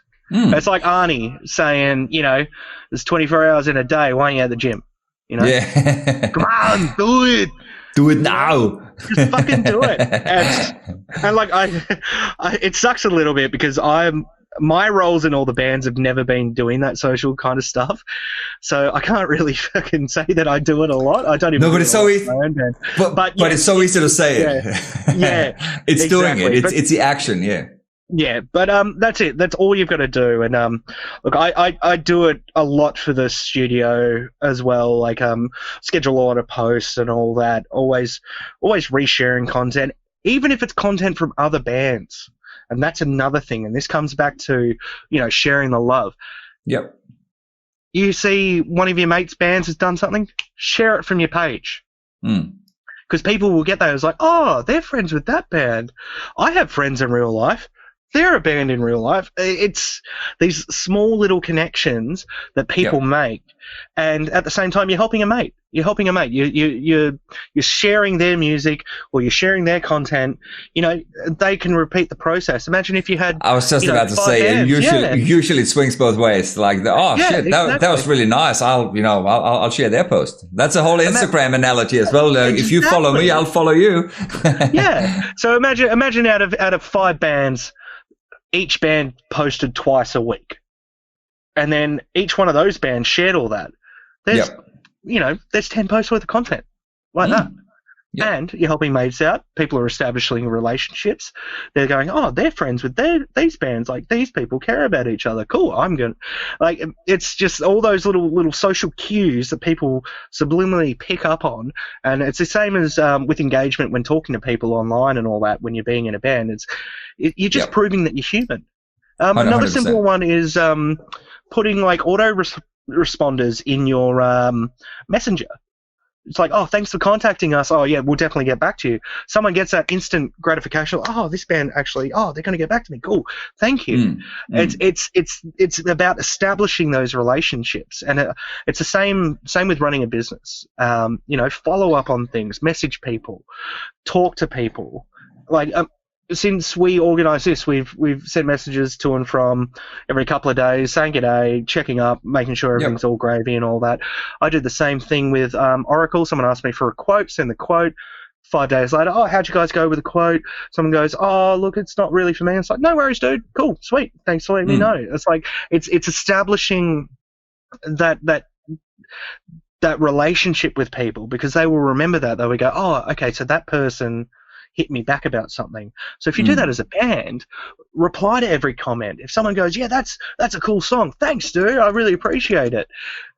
It's like, it's those little things, and that comes down to, back to the fast food thing, that's your service. That's your service part of everything. So if you can package everything else together, that's your service. And you're running the next McDonald's, but as a band. Exactly. I think the whole sort of responding to fans sort of comes natural to musicians in general. 100%. But sort of the whole, like, the little bit more of the more sort of gritty of the more daunting part is sort of the sales aspect or the business aspect. So look, how am I going to run this as a business? I just want to play guitar. You know what I mean? Like, I don't know how to sell. I'm not a salesperson. I like to write songs and play G minor. So that part of thing, so that side, I think, again, from talking to a lot of different bands at different levels as well, is something that a lot of them struggle with, and something that is it's the only way to step up to the next level, because a lot of people sort of assume, well, it would be great. Maybe one day if somebody heard us and if we got a record deal or if this happened, I said, well, you gotta get that extra knowledge, or you gotta pay someone else to do it for you, or get someone else to help you. Exactly. So what I see everyone doing, and this is across businesses, this is across bands, this is across everything, is they'll post up something saying, "Hey, this is out, buy it." It's what I call the buy my shit approach. So it's like sending someone a message going, "Hey, my album's out, buy it now, you should buy it." It's like, fuck off. There's no value. Like, there's no value. It's like walking down the shops and then the guy standing at the stalls just like, "Hey, have you got solar?" It's like, fuck off.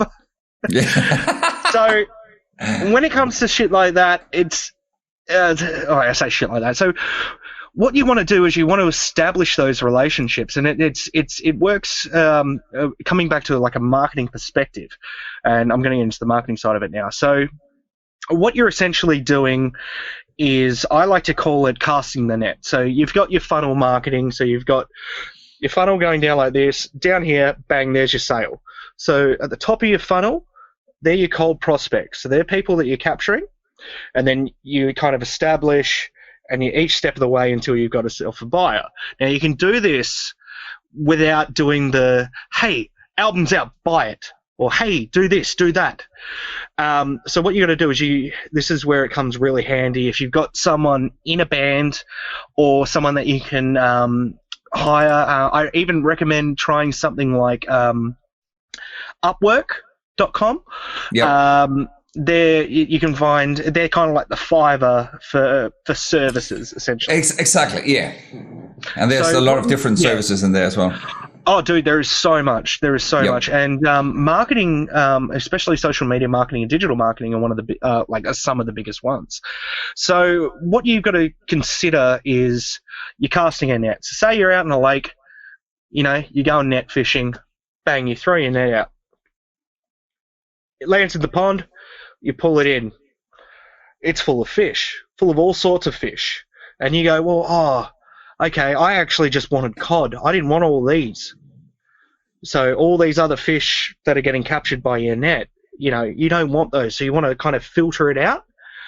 So that I like to do as, say, doing an ad set for, I call it the 2 video trick. So say if you've got a music video and a lyric video of 2 different songs, or something like even social media content and a music video, put your main content out as an ad, and then with that ad, go through, if you're really savvy with the Facebook ad editor, go through demographics, choose your countries, choose your age, and then one thing I can recommend for your wide reach, so this is casting the net out to the big pond, type in people who also like the page. So you go to that section, type in 10 of the biggest bands that are somewhat similar in genre to you. And then in the second one, people who also do the same again. So if one person out there likes 2 of those famous bands that somewhat relate to you, they're going to get that ad. So they're part of the wide net. So what you want to do with that is you're going, all right, so I've just caught all these fish, but I don't want these specific fish. So I want to cast another net out, but I'm going to change the size of the net because I want to let the fish that don't relate to the ones that I want to eat out, and I want to capture the ones that I want. So from that ad set, you can actually run that for a week. It'll collect data. You can then create another ad saying for people who engaged with that first ad that fall in that same demographic, bang, there's a music video. So if someone reacted to your first video of say your first one was a music video actually, and it was like, oh yeah, this is us, and they're like, oh yeah, I like it, or I commented on it, they're going to see that ad and they're going to be prioritized. So that second ad that goes out, say you could do a bit of social content of like a guitar playthrough, and at the end be like, hey, yeah, we got an album out, or this is coming out, or this is coming out, or could be a lyric video for another song from the same album. If you've got that first demographic targeted and they all start to get that second ad, those people who are engaged are going to see it. And then from there, the people who start liking and commenting that, then throw your money out at them saying, album available, this price. And it only goes to those people because you've created a relationship very quickly with these people. And at the same time, you're doing what we said before, and you're commenting, you're saying, yeah, oh, thanks. Oh, it's like, oh, what is this? It's fucking noise. Oh, no worries. Cheers for the listen anyway. Thanks, mate. Kind of thing. You're creating those like little relationships, and you're building the spud funnel. Yeah. I got a funny story about that actually soon. But so you're creating these funnels. So I like to call it casting the net because it's a lot easier to understand. Like people think funnels, and it's like, oh yeah, but there's people at the top and what, they're falling out. No, it's casting a net, going, oh no, that's not the kind of fish I want, or changing bait, throwing it out, getting the ones you want until they get that final ad, and it's not a buy my shit kind of thing that you'd waste all this money on. You could spend $300 on an ad that just says buy my album, 10 people will buy it, or you could spend $100 on the first ad, $100 on the second, $100 on the third. I can guarantee you'll make that entire $300 back and then some, because you're niche targeting kind of thing. But is it do you think the main product here should be your music, like for people to pay for the music? So your end of your funnel or your final one, it could be your music, it could be your merchandise, it could be even just a further link onto more stuff that relates to your band. But that's how you capture audiences that are going to be more engaged. So for people that want to start, monetizing their music, that is how you capture leads. It's essentially the same as any business that's kind of like looking to what's a good example? The old flyer drops. You ever go into it's like the first ones go out, there's a flyer drop. It's like, oh, free quote. Oh yeah, I could get my fly screens looked at, and then you call it, you get your free quote. That's your second stage. Someone comes over and goes, oh yeah, no, this isn't too bad. I could fix it for this price. Your third stage is you buying it. So you're actually just casting that net out, getting people to come in, and it's the same with any business. And yeah, you could use it with 2 videos if you've got a music video or 2 videos, even if it's a lyric video, even if it's just creative content. If you can engage with someone who would then go further down that little funnel to listen to your music or get more interested in what you're creating for them, then that's the marketing aspect of selling. But that's again what I think is extremely daunting for a lot of musicians, because again, look, I'm from a sales background myself again, so again I understand every word you just said, and again I agree. I couldn't agree more. In fact, if I were to add something, I would say probably the most important thing you could grab from them would be the email, because you can keep retargeting. Yes, and the next keynote I've got just below that in capitals with an exclamation mark is email lists. Yeah, it's way dude.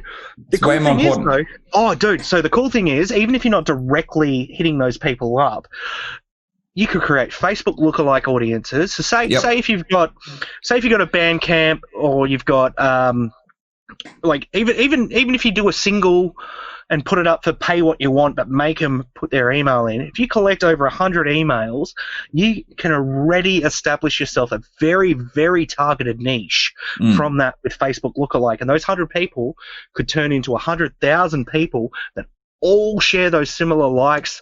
And this is where Facebook kind of does rule when it takes all your fucking data, is that it will follow all your cookies, all your everything. It'll start popping your shopping up, habits. It'll follow your likes, your interests, and you can target those people with, I'd say 100 minimum can get you a very minimal lookalike audience, but you keep building on those lists. Even if you do like a lead grab, say, hey, at the end of your funnel, so instead of being like merch, or an album or anything like that, it could just be, you can have our single for free. Just put your email in there. Yep.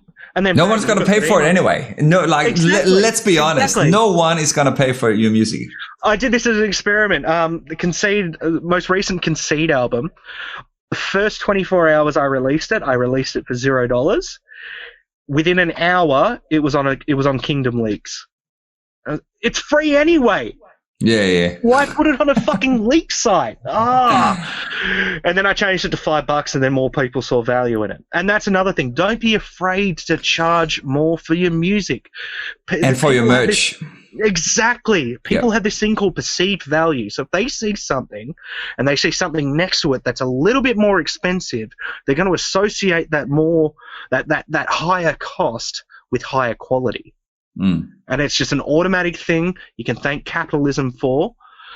But you can thank capitalism for that, because that's name brands versus other things. So if you say, have a look at all your, for example, if you're trying to figure out how much to charge for, say, a single or an EP on Bandcamp, go have a look at all the other bands, even locally or nationally or even internationally, doing the same thing or that fall in that same genre as you. Have a look at what they're selling their EPs for, and then just sell it for maybe $1 more.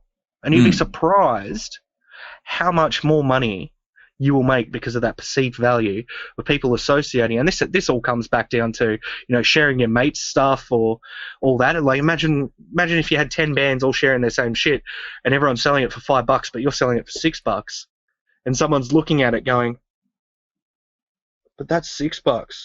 Yeah, what's a dollar? Does that mean it's better? And they'll just, Like if people are gonna buy it for $5, they would also buy it for $6. Exactly. Yep. Exactly. So I've got another one here.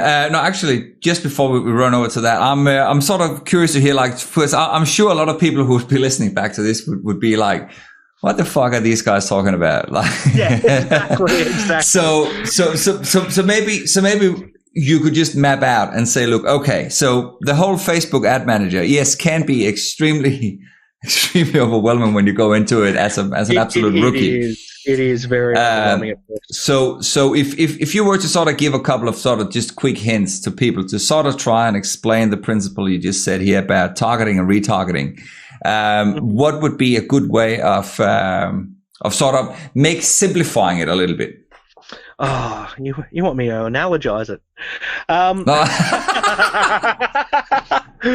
Here comes KFC. No, I don't have the analogy. No, it's not a Pizza Hut or a KFC this time. Fuck. The easiest way to... But yeah, like basically going in, creating the ad, finding your niche for bands that sound similar to what you're trying to target. Yeah, and look, the long word for it is market research. It's as simple as that. Find out who listens to bands similar to you, even if they're the analogy king. Yeah, no worries, old man. Yeah, so find out the people who listen to your music or the popular bands in the genre, and you can kind of figure out from there the kind of person you want to send these ads to. And all you're doing by using this Facebook Power Editor, I think they changed the name of it, but it used to be Power Editor, but the ad manager in Facebook is you're pretty much picking targets rather than just going and seeing a post. And a lot of people do this. They click boost post, pay $7, and that's just throwing $7 away. So what you're doing is you're pinpointing and you're saying, look, I want people with brown hair and one leg to only see this ad. You know what I mean? And all those people with brown hair and only one leg will see it. And that's how you kind of set your targeting. And say if you're a real elitist and it's like, oh, I only want the grimmest people in Norway who listen to black metal to like my band, you can pick them and it'll pop up. Yep. It's kind of like going, you've got so many different little aspects that you can pick apart and you can point ads towards, and 100% recommend it over just boosting a post. It's like boosting a post and going, yeah, I want it to go to these people, not I want it to go to everyone. And everyone, a lot of people think, oh, but if it goes to everyone, more people will hear it. And it's like, well, no, how about you send it to people that want to hear it? Yeah, like you're sending it to the people that like, alt country or new wave lo-fi hip hop, but I'm in a brutal death metal band. It's like no one's gonna give a fuck. It's like I want to send it to all the guys with long hair and fucking, like to mill. It's like it's not a specific setting on the ad manager, but I understand. You can do that. And again, like I suppose, like another pretty helpful, a pretty crucial thing to add to it as well is some sort of call to action as well, to actually say to people, like, by the time you've seen this, by the way, if you want more, head over here, click the button below, do blah blah whatever, head to our website, yada yada. Yep, 100%. And it's really good because you can do those CTAs with buttons. And yes, exactly. The buttons are perfect for it. Like, you don't even have to have like an elaborate kind of like sales copy or anything these days with these ads. You could just have a music video, have a quick spiel going on about it, and then learn more. And now you can do download now or listen to music. Like, there's so many different ways to do it. And if you can do that at each step of the funnel, so say if your first one is a music video, and people just want to see more or listen now. They click on that, they go to it, they get linked to the video. Like, even that's a basic call to action, but that's enough to start farming these demographics to then bring it down to buy now, and that's the last one you want. And that again brings me on to my next question, which is again a very, very often discussed topic, is whether a website is important this day and age. Because that is a good question. Because again, what I've seen, and again, I'm a believer that you still need the website. I understand it does come at an ongoing cost. Like, again, usually, you need to pay for your hosting and for your domain registration and all that stuff. But again, by you to be able to sort of direct people onto sort of like a back end of some sort of page you can set up where you actually have your funnel, you have your breakdown, where you can go through the different sales stages or the different sort of funnel stages there. Like, you have you can have your newsletter sign up, you can have your pixel, like your Facebook pixel, locked on there as well to sort of track your people's movements. But another thing I also think a lot of bands, or a lot of businesses actually in general underestimate is the fact of actually having an email that's not like a Hotmail address or Gmail or something that again also to some people can look a little bit more professional. Yeah, 100%, 100%. With the website thing, there are many different band related kind of websites like Bandzoogle and stuff like that. But I would 100% recommend Shopify, because I'm going to get into this soon. But if you've got a Shopify website, you can actually make it look like a legit website. The hosting and all the back ends all covered, $29 a month, I believe, still. But it's full of plugins, so you can do your email captures, you can add extra plugins, but you can also add in print on demand plugins, like auto-fulfilling print on demand, so you can have a merch store built into it, running on the Shopify platform. You've got your band website, you add a couple of free plugins that allow you music and all that. You can just do Bandcamp embeds. Everyone remembers how to use MySpace, because with your HTML and all that, you can pretty much edit pages like that with just iframe embeds. Piece of piss, you can have all your music there, and if someone wants to buy it, I have a couple of websites for you. And this brings me to, and you need to post these are good ones. So, Kunaki.com. Kunaki.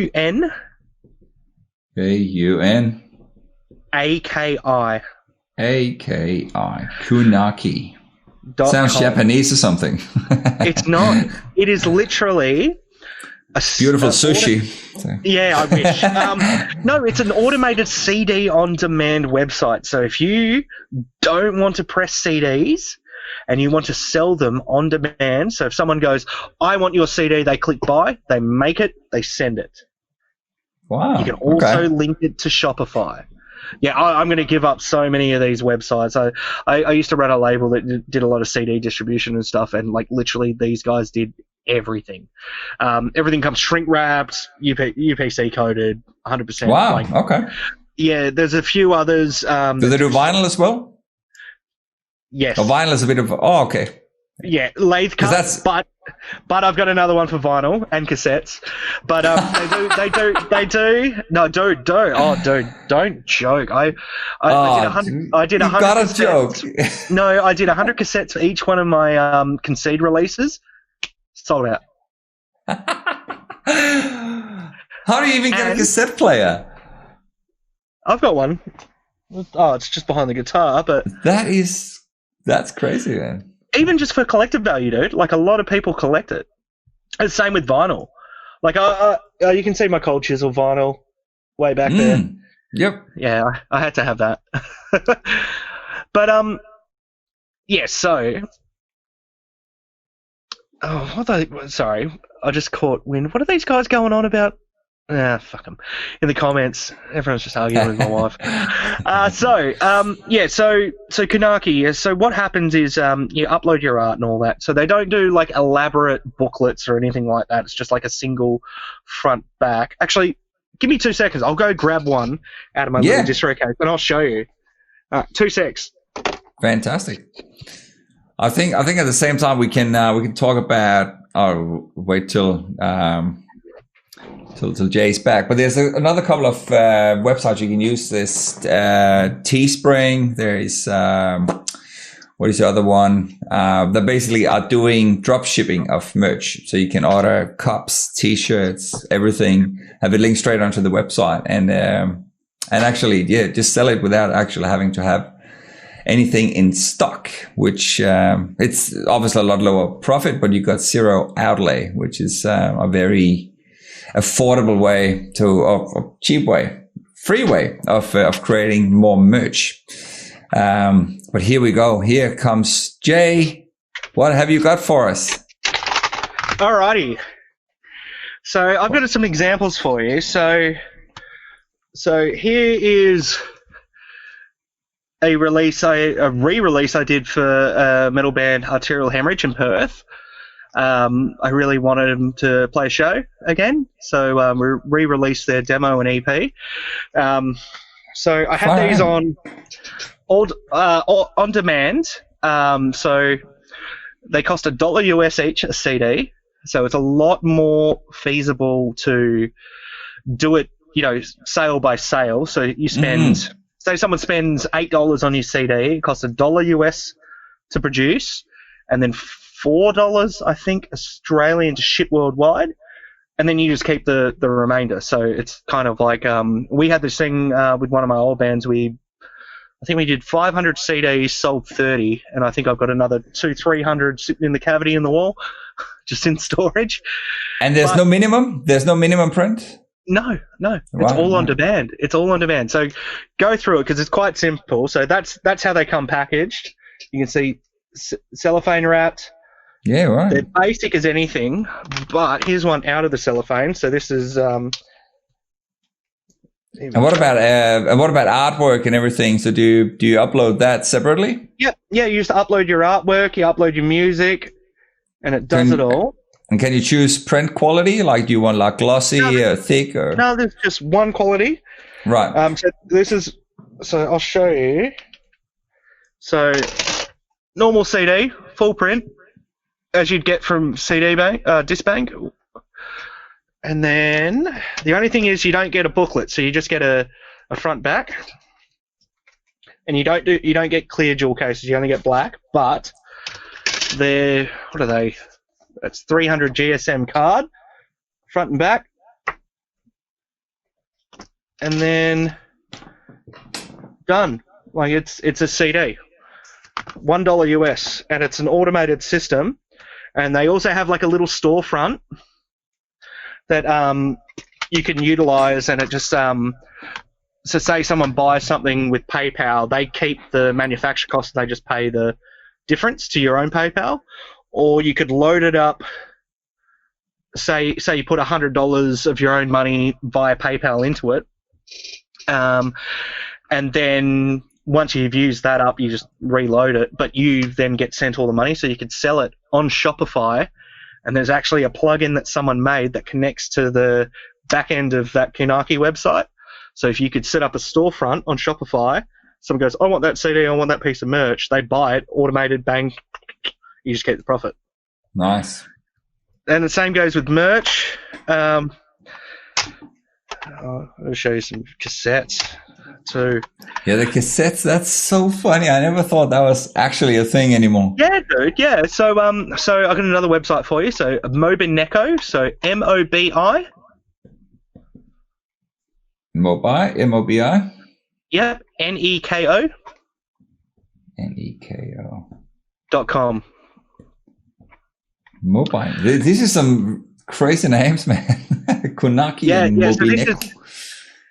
So they both sound Japanese, but Mobineko, even though Neko is Japanese for cat, Mobineko is a Taiwan-based manufacturer of CDs, vinyl, and cassettes. And being Taiwan, it's free shipping to Australia. Oh, wow. So it's actually cheaper going through them for vinyl than it is going through Zenith in Australia. So if you need cheap vinyl, go there. But cassettes. So this is This is so good, man. Yep. So if you want cassettes, that's fluoro green. They cost about 400 to 450 Australian for 100, which is about the same as CDs. And you can sell them for 5, you can sell them for 10, but people want to buy them because they're different. They're that kind of thing. So in saying that, so you've just got CD on demand, so you don't have to worry about paying for CDs again. Vinyl you've got for cheap, and cassettes you got for cheap. Kanaki does vinyl on demand, but it works at about $40 per, because it's lathe cut. It takes ages. Right. Probably not worth it. But Kanaki don't just do dual case; they just do basic sleeves as well, Yep. and they're much better value as well. I think they're about 90 cents US, and they're cheaper to ship. That is so cool, man. Yeah, and if you say, instead of spending money on buying bulk CDs, you spend your $29 a month, you have a Shopify with all of this linked.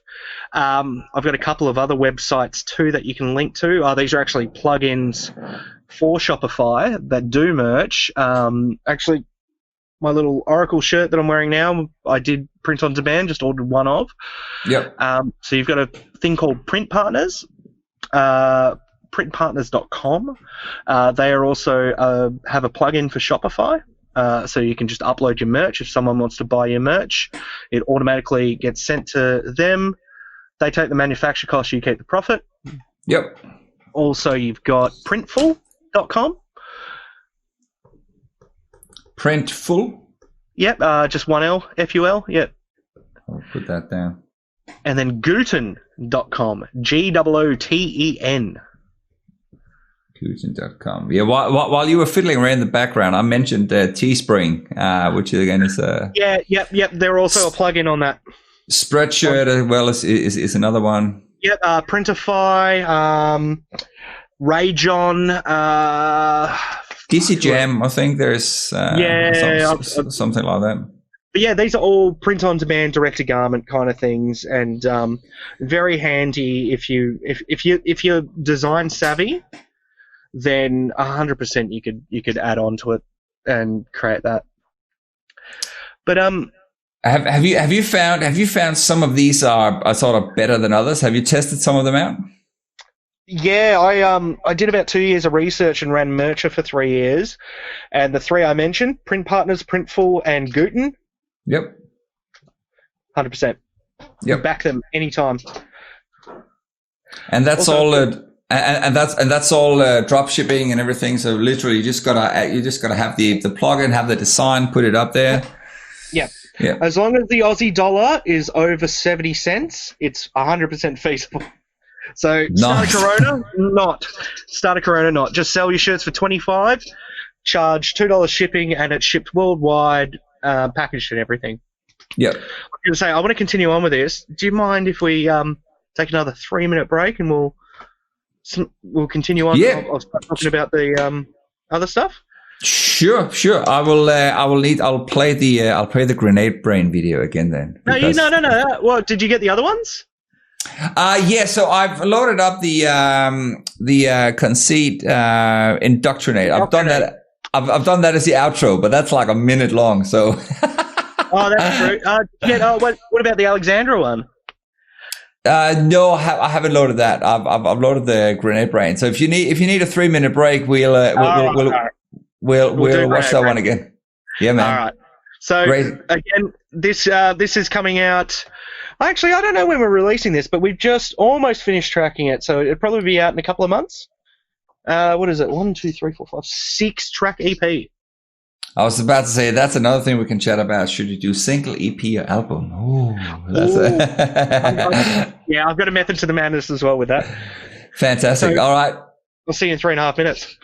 Sounds good, buddy. See you soon. No. And everybody will listen to Grenade Braid again. Here we go. Yes, they will. And we're back. Are you alive again? Yeah, I think I just take that break every hour. Yeah. Fair enough, man. Yeah, but now it's good. well, look, we can probably sort of continue a bit as we discussed about the sort of the bands that you play in, and maybe sort of try and actually use this Grenade Brain video as an example for what we discussed about before with the whole funnel, the merch and stuff. Like, how are you guys gonna sort of put this thing out there and try and monetize the band?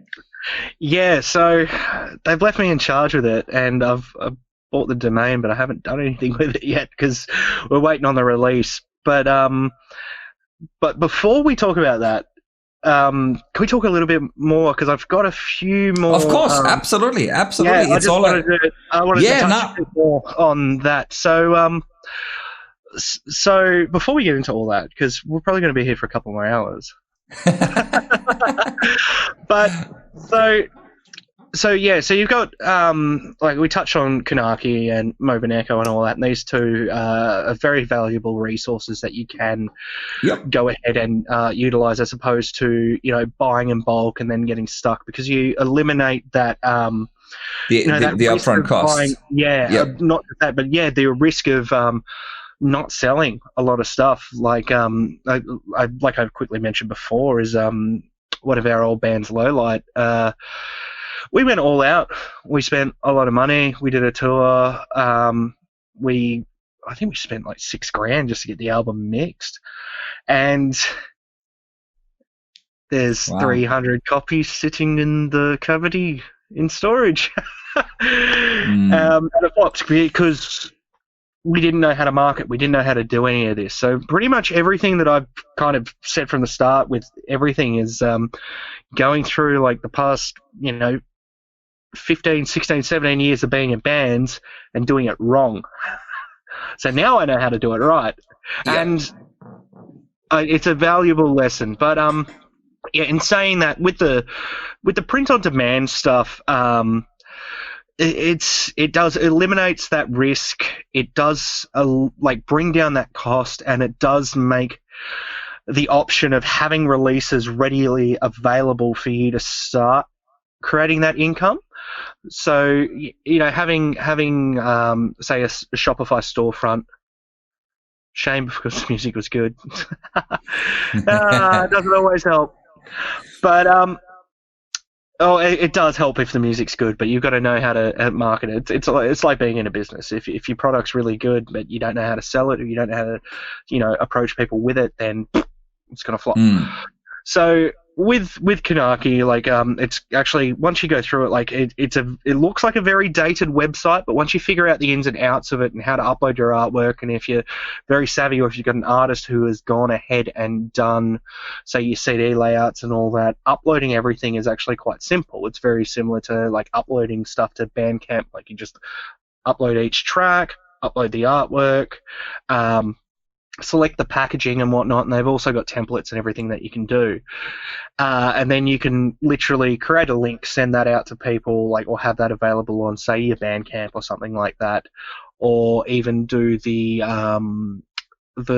manual approach and say, have your CDs for sale on a website like Bandcamp, and then every time you get an order, you just log in, type in their details, click send, and you've already collected the money anyway, and then say you've got $10 for your CD, it costs you $5 to make and send that one, bang, you made $5 anyway. Same goes with merch, except Shopify, I think Printful and Print Partners, you don't actually have to have a Shopify account to be able to get on, but it is handy because it can store everything and you can automate those tasks.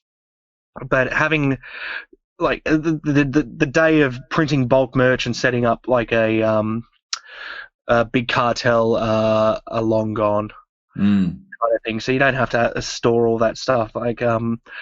the main reason I started researching into this is one band that I had a long time ago kind of blew up in Italy, and I got 10 sales of merch to Italy, and I was like, oh yeah, that's pretty cool, until I realized it cost me $40 a shirt to send to Italy. So it was like, oh, okay, so that's detrimental. So it was like, fuck, what do I do?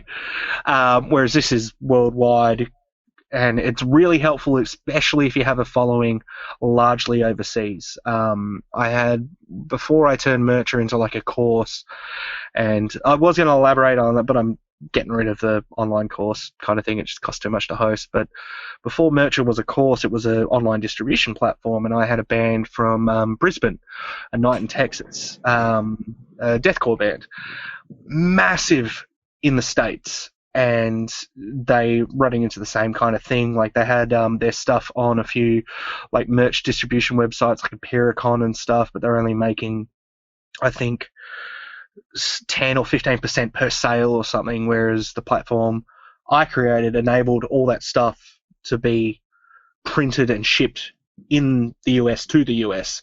So they were able to make, $10 per sale, and then they'd sell 100 shirts a month and be like, oh, cool, we're $1,000 up as a band a month, kind of thing. So it does come in handy with stuff like that. The other distribution kind of side of things is your digital distribution and all that. I wanted to talk about like getting on Spotify, iTunes and all that. There is an absolute plethora of aggregates available out there. The best paid one I can recommend is DistroKid, and a lot of people use DistroKid to put their music out there on all these like streaming platforms and all that. And then there's a few others like CD Baby, and they end up having a lot of like additional fees. There is also TuneCore, which I didn't find their reporting side of stuff, and like aggregation costs were a bit. Yeah, they usually have a bit of small print. They do. But there is one that I managed to find that kind of works similar to how Bandcamp, every 10 sales they take the sale, so it ends up being 10%. There's one called Rootnote. ROUT. Oh, I have heard of that, yeah. Yes, ENOTE. They have a free option. So if you want to distribute your music on Spotify, and let's face it, there's fuck all money in streaming. So unless you're going to be getting hundreds of thousands of plays a month, I think my biggest check from them for 1 month was like $150 or something, and then I ended up getting more in APRA from radio streams anyway. So dumb. But Rootnote do a free option where instead of you retaining all of the costs, all of the income, you can retain 85% and bypass that entire fee. So I recommend to bands that are maybe putting their first or second release that aren't, and you're worried about paying per year for something like DistroKid or something like that, or you know that you're not going to be, churning 100,000 listens a month or anything like that, try Rootnote. They got very, very good reporting, and they'll give you detailed breakdowns, lists, and all that. And I think once you earn $50 in streams, and they just pay you out in $50 blocks. Yep. And their free model, they take you keep 85% of royalties, they keep 15% to cover the costs. So It's a really good like stepping stone before you start going into bigger ones. And I thoroughly recommend using Rootnote. Actually, I think out of the like 15 releases I've done, 10 or 11 are on Rootnote, and the others are on DistroKid. And what about subscription and stuff? Like, do you subscribe for a set amount of time, or is it month to month? It's up. It's once it's up, it's up. Okay. Yeah. Or you can Rootnote do offer the fee if you wanted to earn 100% of royalties.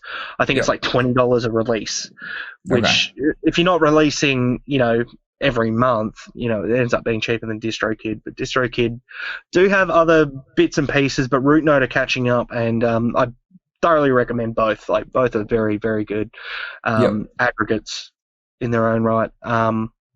So I wanted to mention Rootnote as one because very, very beneficial, especially if you're starting out and you're not worried about making a lot out of those streaming royalties. And I mean, 85% of fuck all is still fuck all. So yeah. Well, that's a good one. I suppose. I suppose that in many cases would be far better than having that monthly outgoing if you aren't really making any money to begin with. Exactly, and then you can save that monthly outgoing, pay for the Shopify, and have the merch on demand, and then you spend $20 a month. $29 a month. What's that between 5 people? Let's say it's $5.80, whatever it fucking will be. But $5-6 a month. Oh wait, yeah, $30 6. Fuck, I'm an idiot. So $6 between a band of 5 per month. Yep. Like you spend how much on jams? Like a week, kind of thing. If you set aside that, and this is where it comes really handy of what we were talking about earlier, is having that one person that handles like the kind of financials and stuff. 100%. And one thing that I've seen a lot of bands do in the past, which I think is very, very beneficial, is they'll all come to jam, but they'll all bring $5 or $10 extra. Pay for jam, and then that all goes into a kitty, and that's a really quick way to save up a quick couple of $100 over a course of a couple of months, and bam, there's your next merch design, or there's a quick run of CDs or something to hand out at shows as demos, or there you go, that's covering your entire online subscription-based thing for your platforms to sell your merch and stuff. Yeah. So that's also one thing I can thoroughly recommend for bands to be doing. I've made a personal note as well about actually looking at your business as putting in business equity. So actually saying like by the time you decide to do that, everybody chips in, I don't know, $500 or $300 or however much you can afford, and then you have that, and you can sort of like you can look at that either as a monthly outgoing. So every month you chip in $50 or $100 each, but you have that to sort of pay for rehearsal space, pay for these fees that you can then link back to your bank account, to your band bank account, to pay for your subscription or whatever, like a hosting fees, Spotify, Shopify, and all that. Yeah, look, my biggest thing is like if you're in a band and you smoke cigarettes, you're paying $40 a day to buy a fucking pack of cigarettes anyway. What's an extra $50 a month to put into a band? Like, if you're going to take it that seriously, then you've got to start thinking seriously and start contributing that towards, a band kitty and all that, because it does cover things like that. And you find, like, say you go down the line, this comes to recording as well. And it's like, oh, okay, this is going to cost us a couple of $1,000s. What's in the kitty? It's like, oh, look, we've probably got 500, we got 1,000. Oh, cool, that's just brought it down to $200 each or something to go and then, record. And you just take that out of a pay. It's as simple as that. Don't be afraid to spend money, and it's the same with business. You've got to spend money to make money. Yep. Exactly. My marketing bill just for Oracle, pre-COVID, because I've stopped the marketing, but it was between $1,000 or $2,000 a month, and if that turned into one job, it paid for itself plus. Yeah. And then that would normally turn. So it's realistically, and this comes back to like even jumping on Upwork and finding someone to help you with like funnel marketing or something. Like if you're able to pay someone $50 to do some posts for you, and those posts turn into a sale of 2 or 3 shirts, like bang, you've made that money back. Easy, yeah. Definitely.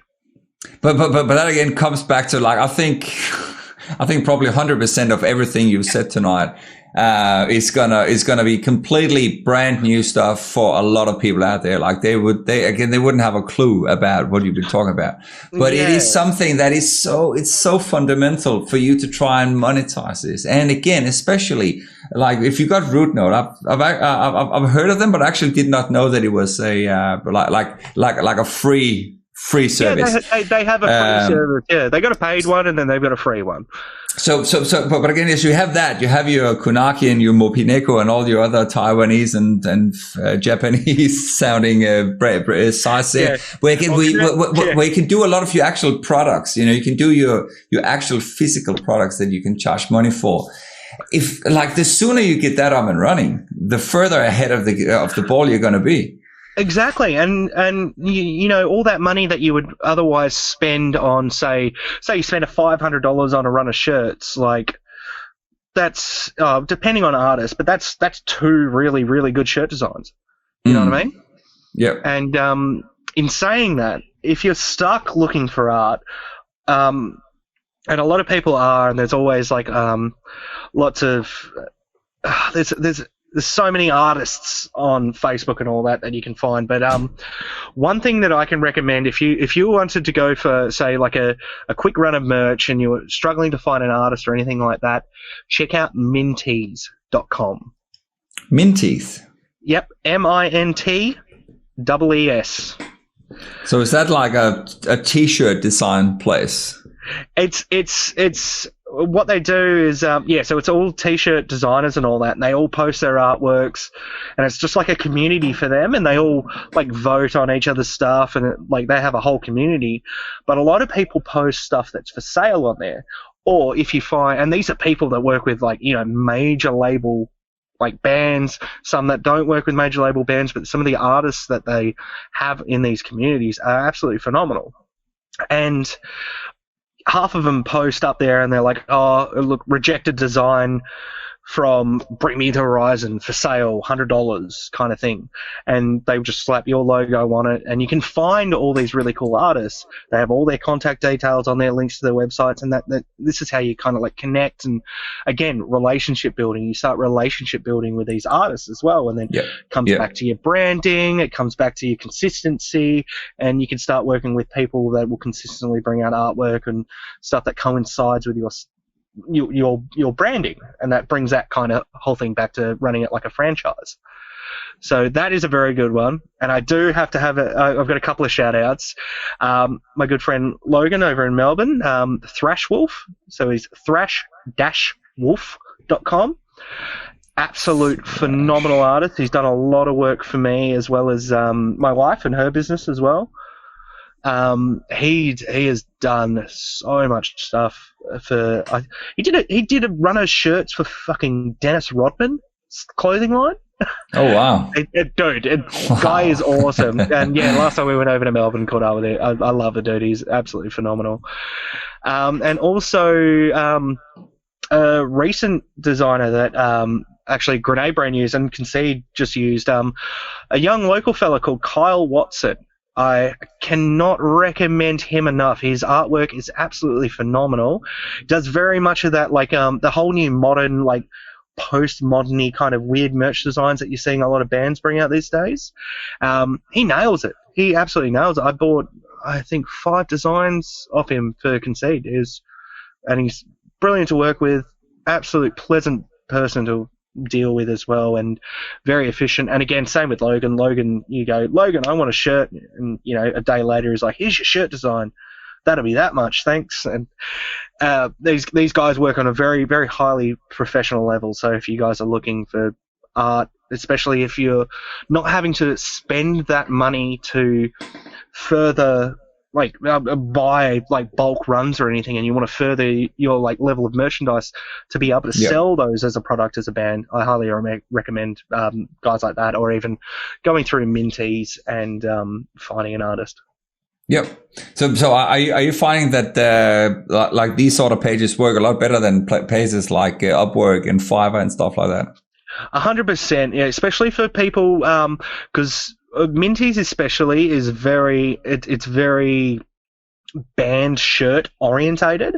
So these are the guys that do merch designs like that. And by all means, like if you can find someone on Fiverr that can do it, you can. But again, it comes back down to you pay for what you get kind of thing. Yeah, absolutely. Yeah. But it's like that with anything, isn't it? No, exactly right. Yeah, you're paying for the knowledge, not the product. You know, you pay someone $200 for a shirt design, you get it back in a day, as opposed to jumping on Fiverr and paying $30 for someone to send you some clip art back in a week. Yeah, absolutely. It's that kind of thing. Yeah. So you do pay for the knowledge, you pay for the experience, and again that comes down to the same with like even studio work and stuff like that. And if you can do as much of it as you can on your own, even if you come up with your own merch designs and like draw it yourself and give it to these artists and they can recreate that. It's like coming into recording. Yeah, it's like coming to recording like prepared, like you're coming in with the sketch. Artwork. Yeah, exactly. Yep. And again, mutually beneficial to everyone. Awesome, man. There's definitely a lot of I suppose like what you've done on the Shopify page. Have you just sat there and just connected all the dots and sort of in the back end to make sure everything sort of lines up? Yeah. So I did some. I did some courses and stuff in like funnel marketing, digital marketing, SEO, and stuff like that, and then started seeing a lot of things pop up online after that. So regarding like drop shipping and doing this and that. So I got a little intrigued and did online courses based on drop shipping and stuff just in my spare time, just like trying to figure all of it out. And then it all just clicked. It's like if you can create this, it's just kind of going back to like me being a nerd as a kid and, you know, playing music, put the two together, bang, studio. You know, you do this, it's like, oh, this is how e-commerce works and this is how digital marketing works. Bang, I can sell band tees. Like it's about connecting those dots that some may have not have thought of in the past, whereas some people might look for like an all-in-one solution. Like I've seen people use like Redbubble and like shit like those all-in-one kind of things that kind of aren't there in quality, but if you do the work yourself, you can create these small little automated systems that 100% like all of it's yours, everything, and it works out a lot more beneficial. So I've done 2 years of research and 3 years of running the merch distribution platform. So I've done the hard work for you. Yeah. So now, just connect with these websites. That's all you got to do. Yeah, but I suppose again, like a really key aspect of what you're saying here is the fact is again, like it's DIY. Like you've done it. Like you've put in the hours. You've accumulated the information like from doing courses. There's a shit ton of YouTube tutorials as well if you are sort of after getting some information there. But then again, you've done it. So again, it's the whole. Like it's everything that we spoke about earlier as well. Like, and you put yourself out there. Like you put in the time, you put in the effort. No risk, no reward. Essentially, exactly. Yeah, and that that is again. I think it's a mindset, isn't it? It is, and again, it comes down to the P's that I was saying before. It's, you know, it's patience, it's persistence, it's, you know, perfecting that art. Like if you're not going to sit there and put the time, and again, I say this to everyone: is time is your greatest asset. Don't waste it. Like if you've got time, utilize it. Learn something new. Like I figured out I figured out a lot of this like merch distribution, all this printing stuff. After I closed the second studio, after I had to pay all that money for that silly station. Yeah.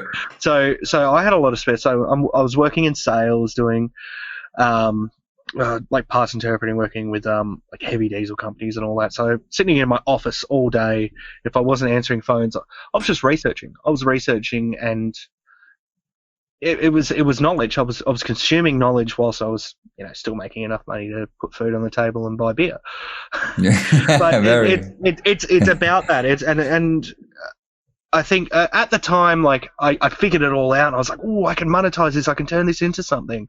But as the years have gone past since doing that, I've realized, and again, this is what it comes back to, what I was saying before. It's just work together. Everyone's working for a common goal.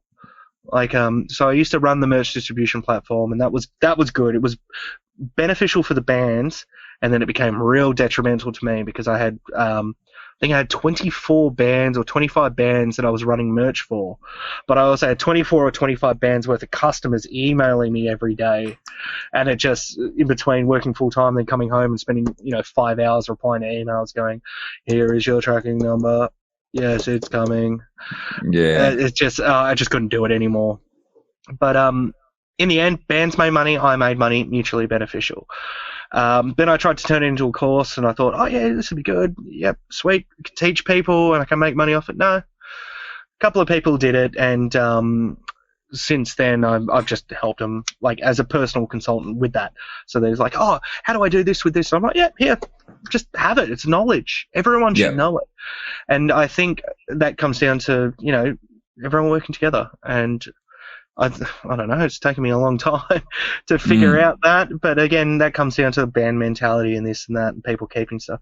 But yeah, the last fair few years, I've just gone, you know what, everyone deserves to know, because everyone's going to mutually benefit from this, and it's going to make, you know, everyone be able to feasibly pursue music as a career, whether it's on the side of the glass of recording or side of the glass of being in the band and stuff. And I'm happy every day. I get to do what I love for a living. Why can't everyone else?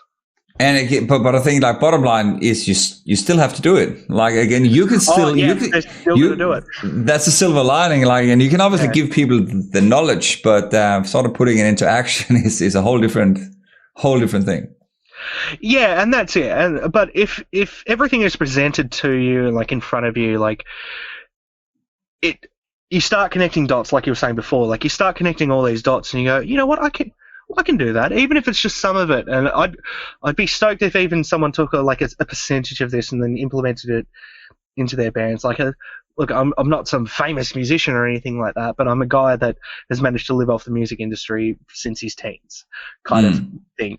So it's doable, and as long as more people know how to do it, the better it's going to be. Because there's nothing better than playing music and making money from that music, and then everyone should do it. That would be every musician's dream, right? Quit your jobs, be in bands, do it. But yes. But speaking of bands, you wanted to talk about bands. Yes, actually, just before we jump over to that, I'm curious to sort of hear like what would be your sort of 3, 4, 5 year plan from there. Like where could you potentially sort of escalate this? With band stuff or studio stuff? Both. That's a very good question. Well asked. If you asked me 5 years ago where I'd be, I had no idea. But my plans. So I've quickly outgrown this little studio. So studio wise, I'm going to start looking into moving back into a warehouse. My first 2 studios were both in warehouses. And then rent skyrocketed. I think one of them ended up being about $6,000 a month, so we fucked that one off. Shit. I was subletting with a rehearsal studio as well, so it didn't cover all the costs. But this was in the midst of the mining boom, so everyone else in our lot, was like, we had like diamond cutters and this and that, so they started fucking charging. The wife reckons more cats. Yeah, we'll probably have more cats. Have cats, not kids. Cats are easier. I got 3 kids, no cats. So it's a very different skill set. I'm sure. It's very different. It's very different. At least after a couple of years, you don't have to keep picking up their shit. They've sort of.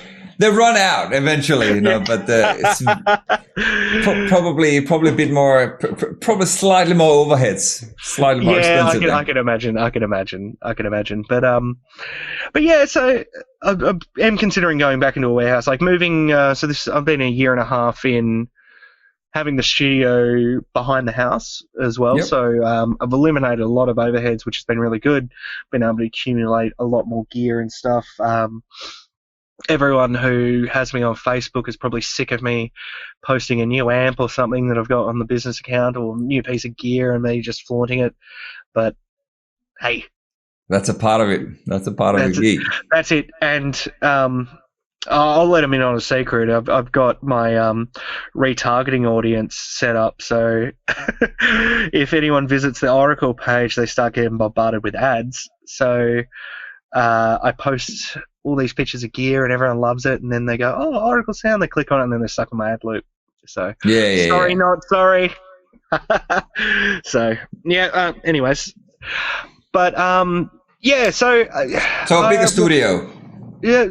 So moving premise, and then music wise, Concede just got signed over in Europe to a new label under Hammerheart Records, and Hammerheart Records are massive over in Europe. They do all the distro for heaps of stuff. So yeah, we're a part of Petricor Records, which is their little sister label. Okay. And I think Napalm Records are doing distro for it over in Germany as well. Wow. So yeah, so I'm getting all this vinyl made up for our album and CDs, everything. So I'm looking forward to that. Yeah. Napalm are huge, yeah. Yeah. Oh, dude, Hammerheart are huge as well. Where are they? Where are they based? They're Dutch, I believe. Yes. Not sure. Don't think I've heard of them though. But... They do a lot of like reissues, but they do everything from like, Emperor and Cannibal Corpse all through to like Anal Nakrith and everything. Like it's all reissue stuff. So they've created this new label, and they approached me, which was really cool. Like I was very, very blown away by it. As soon as I released my album, they approached me and they were just like, "Hey, wow. Yeah, can we do this on vinyl?" I'm like, "Yeah, you can do it on vinyl. Send me heaps of it." How did that happen? How did they find you?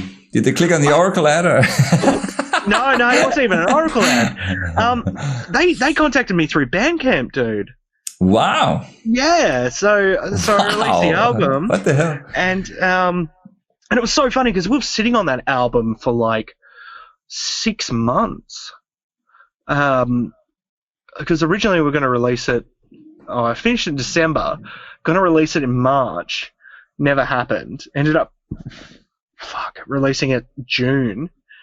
And then like within 2 days of it being released digitally, just get this email saying, "Hey, can we print all your vinyl?" And I'm like, "Yes." What? And yeah, now I'm a part of it. Yeah, got my own, I just got my welcome emails to the label, got my own little PR agent, everything. It's fully legit, dude. It's awesome. But so did they just buy the right to print it over there? Yeah, print and distribute, and yeah, because you would obviously have sold them a final product, like you would have done all of it. Is that right? Yeah, and there was no like monetary anything like discussed, and I was just like, I just want physicals, and if you can save me spending money buying vinyls and give me a percentage of the physical products, we had a deal, because the record costs nothing to make. Exactly, yeah, it was my own thing, and so that was a solo project, and again, persistence and consistency, and that was the fourth release I think I did with that, and now I've got a lineup for it, and done. So that was really cool. And who was that? Was that Concede? Concede, yeah. Yeah, okay, yeah, cool. Put that down here. And so what sort of plans or what sort of ambitions have you got for either Grenade Brain or Concede? That's a good question. Are you planning on going over to Europe at some stage? Actually, with the Concede stuff, yeah, we were having a couple of conversations, because we've got a good friend of mine, Tom, from Earthrot. He's a part of Concede now, and we were talking because he's got heaps of mates that he's toured with Earthrot over there, and I guess time's in our favour because of the whole COVID thing and all that. So we're just again going networking, talking to people over there, talking to people over in the eastern states as well. We're just making friends. So eventually we could do something like that. Yeah. And with Grenade Brain, I don't know. I think we've finally kind of discovered our sound. Like, so I was originally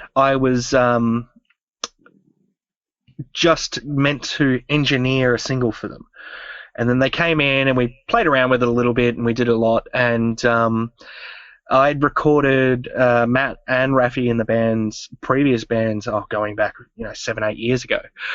And I think their guitarist quit like halfway through because, that's right, we were doing vocals for that single of theirs. And their guitarist quit and I'd made a couple of changes and they're like, "Oh, do you just want to play guitar?" And I was like, "Yeah, why not? Yeah, let's do some dumb heavy music. This would be sweet." And that kind of started from there, and then we kind of I tried to introduce them to like 90s new metal sound, and we kind of experimented with a bit of weird shit. And I think we're finally kind of like developed our sound and got a lineup, like a solid lineup now. So I think pretty much as soon as we get this release done, just start gigging over here, obviously, because we can't go anywhere, and then just figure out what we want to do from there. But going back to your question, which I just remembered, so yeah, definitely going to be doing the like print on demand, and we've got Kyle, who I mentioned earlier. He's working on some merch designs for Grenade Brand. He's just done Concede's ones as well. So setting up, say, like a Shopify. Yep.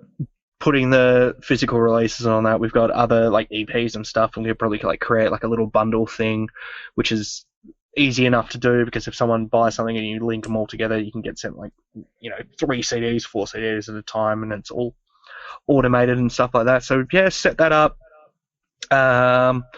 We've got a couple of videos, and we've got a couple of extra videos that we're in talks with and trying to figure out. So then going back to that like little 2 video trick with the funneling and all that. So I think once we finish this record, there's going to be a lot of that. So apologies to anyone listening that just keeps getting bombarded with it. Sorry in advance. Not sorry. sorry, not sorry. Yeah. So pretty much, yeah. So that's pretty much going to be the plan. Like as soon as we've got everything, just drop it all, get that funnel marketing kind of thing going. Concede, I've kind of never really marketed, but it's grind, so it's like you don't. I don't know. It's always that DIY aesthetic kind of with that, but yeah. I think once we've got the lineup and all, well, we've got the lineup now. So once we finish learning the sets and figuring everything out and doing that, we might do videos and kind of flip that whole DIY thing on its head. Like a lot of people think grindcore doesn't need to sound good, and then you give grindcore production value, and then all of a sudden you get signed. It's like, ooh, okay.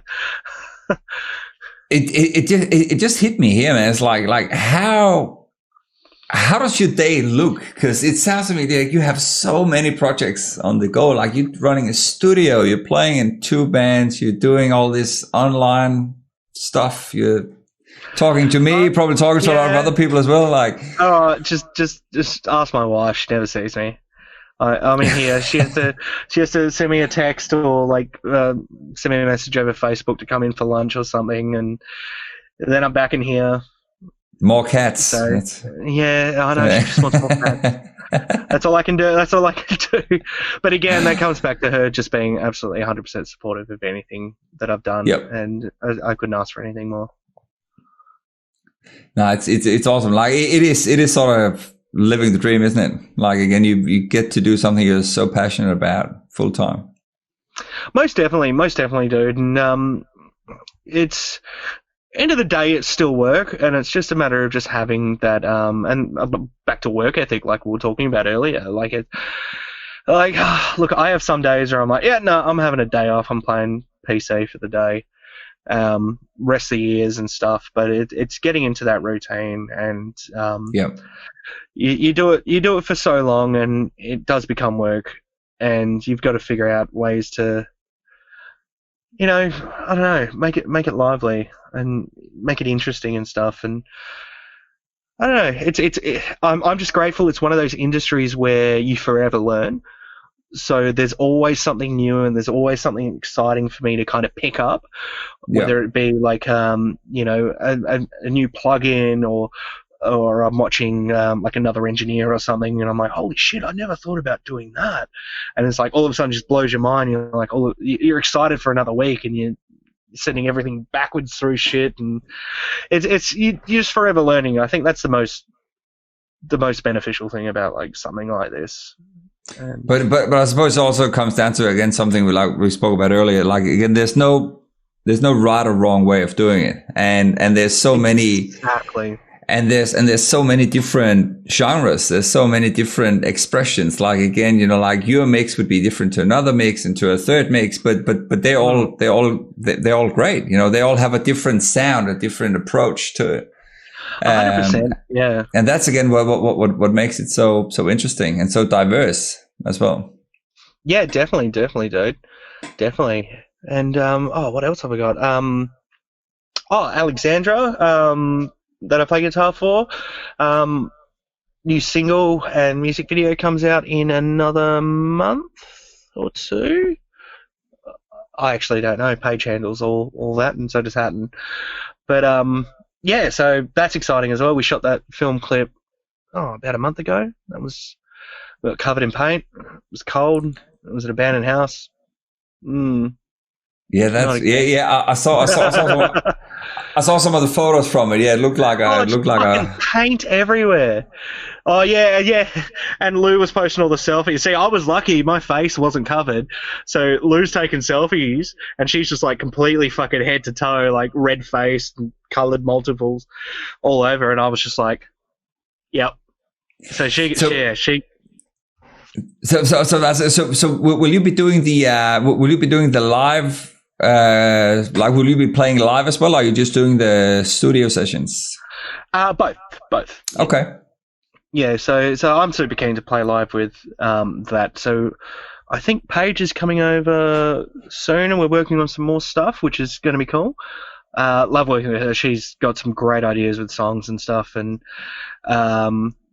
phenomenal singer as well. So I think she's coming over this week, writing some more songs. Got heaps of songs to start going through, and I see that one going quite well as well. And I think more so, especially once like the whole COVID thing is over, and being able to like do tours and stuff. I think Maddie wanted to sort something out with like Red Hook, and Red Hook are a great band as well. So that should be fun. Yeah. And so I suppose that would be another good one to sort of bridge over to the brief chat we had earlier before we had a break in regards to the single EP album debate. Yes. What's your take on that, and what's the pros and cons? So I figured out over time, and a lot of people probably have as well, is no one's going to take you seriously until you release an album. And that's just from experience. But there have been a few different approaches. Like a lot of bands have been falling into the whole single bandwagon, and they're doing. I'm always getting a lot of single bookings, and finding that bands release it and they kind of like don't follow it up with anything or continue on kind of thing. So we did it in Grenade Brain recently. I say that it's like a year ago, but I've done the 3P. So it's like a 3-track kind of mini EP. So if you can write an album's worth of material, so rather than releasing like an album every couple of years or a single every couple of months, you come up with like a group of tracks, like 3 tracks, and you go all out production value. Do kind of like physicals, or you don't have to do physicals straight away, but you release those 3 songs, or even record them all at the same time. And this comes back to like releasing content over time. So say you do 3 songs, 6 months later you release another 3 songs, you release another 3 songs, another 3 songs. It worked a lot in South Korea, so they called it the mini albums. So they do like these EPs or these like small things, and like South Korea's like music industry is fucking massive. So I kind of got the idea from that and dubbed it like the 3P. And if you can, come up with 9 or 12 songs, you've got yourself a year or 2 of like musical content done. And you can kind of focus on doing other stuff in between and writing as well. But it really works differently for everyone, kind of thing. But yeah, 100%, no one's going to take you seriously until you do an album. Unfortunately, I've found that out. But so if you're using the approach you just mentioned there, would you then ultimately just sort of consolidate them all into an album, or would you still keep them as separate releases? See, if you were doing something with, say if you had Kanaki or something, and say you were releasing 3 tracks in their own thing every couple of months, you could like turn it into maybe one album. Like if each one had different artwork, you could release it as like one album with like multiple different artworks or something, or say if you had the ability to do 6 tracks every 6 months, after a while you could release like a little folder of music or something. I don't know. It's really dependent on like when you're creating music like that, you're really creating a product to be consumed. So it's really a matter of how long that product can be consumed for before you move on to something else, kind of thing. It's like it's the fast food method. You know, it's music for the McDonald's generation. They want it fast. They want it now, kind of thing. So you can do that, or you can do the couple of singles and then an album or something. But you do really need to these days to, I don't know, keep a consistent kind of like social media presence, or even just a presence in general.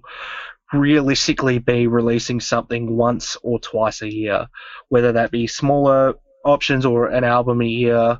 Like, long gone are the days. Like, there was that whole article on Spotify where fucking old mate was like, "Oh yeah, no, you can't release an album every 4 years if you want to make money." Yeah, you got to release more often. Yeah. But in saying that, you could, you know, say if you record them all in one session, so you do, you know, 12 songs, and every couple of months you release, you know, 3. You got yourself a year's worth of content. Or if you want to spread it out, like look at spending extra money on merch. It's like, hey, here's 3 new singles, but here's 2 new shirts, kind of thing. And it's just about keeping that consistency, or even stagnate it so it's in between. So it's like, oh, it's Music Month. You know, it's like, oh, it's Taco Tuesday. It's like, oh, it's fucking album, EP November, and now it's January Merch Day. Kind of like, there's so many different ways to approach it, but I think it's all of a matter of being, again, consistent, and as well as what's the word I'm looking for? Relevant, being relevant at the same time. So it's a tricky gamble. Like, the industry has done massive shifts. So it's a very, very different industry to what it was even 5 years ago, even 10 years ago when I first started, like, really getting into it, as opposed to, you know, 15 years ago when I first started playing music. Like, there's these shifts, and it's a matter of keeping up, or you're just not a part of it. And I think that's what's making these newer bands stand out. And it looks like these newer bands are achieving like windfall straight away. It's because they're adapting new methodologies to this entire thing. Yeah. Whereas all the bands that are complaining about it are the ones going, "Oh, this is not what it was like in the 80s." And it's not, because of that's evolution. Exactly. And yeah, it all goes down to what I was saying before. It's just like, it's just an ever evolving industry. So evolve, adapt, overcome. Yep. Let's see. I suppose we should probably, again, we've been talking for 3 hours now, man. But I've got one here, which again is usually a good one to chat about. That is, if you have any sort of highlights or any success stories that you can sort of bring up from your career. I suppose in your case it could be both. It could be, have you done like a super wicked awesome band, or have you had a really, really cool experience live? And I suppose your stage dive thing, we'll probably skip that one. Oh, fuck. Yeah. Nah. 3 years of court and a couple $100,000 later, but anyways, I was actually really stoked. There was a couple of records that stood out that I was very, very happy that I got actually approached for, and one was it was a single for Confession. I got to record all the vocals for that one for a Soundwave special, which got released on Channel V, and that was real fun. And I'm pretty sure it's only because Kraft moved over to Perth, so he was just like, "Oh yeah, let's do some vocals." So that was that one, but no, that was good fun. I was very proud of that one, and got a real good sound out of that, and just having that on Channel V was probably a little bit of a highlight. Again, another vocal only job. I seem to be the vocal guy as well. Like I get a lot of people coming in to do vocals, which I'm pretty stoked with. Like from being a vocalist, I have a big opinion on like how vocals should sound. But I did all the vocals for Sean for Make Them Suffer's Old Souls album as well. And I think that one was on Rise or Warner. So I just like having that label credit. Yeah, but they also they have a huge following as well. Oh, they're massive. And those guys, I actually wanted to bring bands like that up because when we were talking about like setting yourself like up as like a band and all that, I wanted to talk about like standing out and being that step above your peers. And one of them, so you want to create a niche, and this is when we're going back to Slipknot masks. Oh yeah, that's created a niche kind of thing. But you need to stand out in one of three ways, and that's either performance wise. So if your live show is fucking phenomenal or super crazy, or like that's going to make you stand out. Artistically, if you're like genre bending or anything like that, you're going to stand out that way. Or competence in music. If you're going to be what's a good example? Between the Buried and Me, those guys, you put them up live and they're just a fucking human click track. But Make Them Suffer is one of those bands that artistically stand out over a lot of other bands out there as well. Like even in saying in performance-wise, Temp's band, Statues, aren't around anymore, but performance-wise, those guys were nuts, absolute nuts to see live. When they had when they had oh mate Jim doing vocals, Jesus, flailing about, doing roly-polies, flipping out. Scotty K running around with his wireless through the crowd, Temps throwing basses in the air. Like, there's that kind of thing. And then, back to, being 100% competent at your instruments. Like, that's what's going to make you stand out. But, artistically, back to what I was saying is, Make Them Suffer one of those ones that artistically just stand out every single time. Like, everything they write is just phenomenal. It's intricate. It's interesting. It's new every time. But they're also really good at sort of setting up like good gigs as well. Definitely. But that actually brings me on to another fun question again, which sort of seems to be a little bit of a debate here in Perth as well. When you sort of look at local bands, a lot of them gig, in my opinion, far too much. Some of them are playing like 30 plus gigs a year. In Perth. What's your opinion on that? That's a tricky one. So, if you're consistently bringing people to shows and they're consistently coming to watch you, then 100% play as many shows as possible.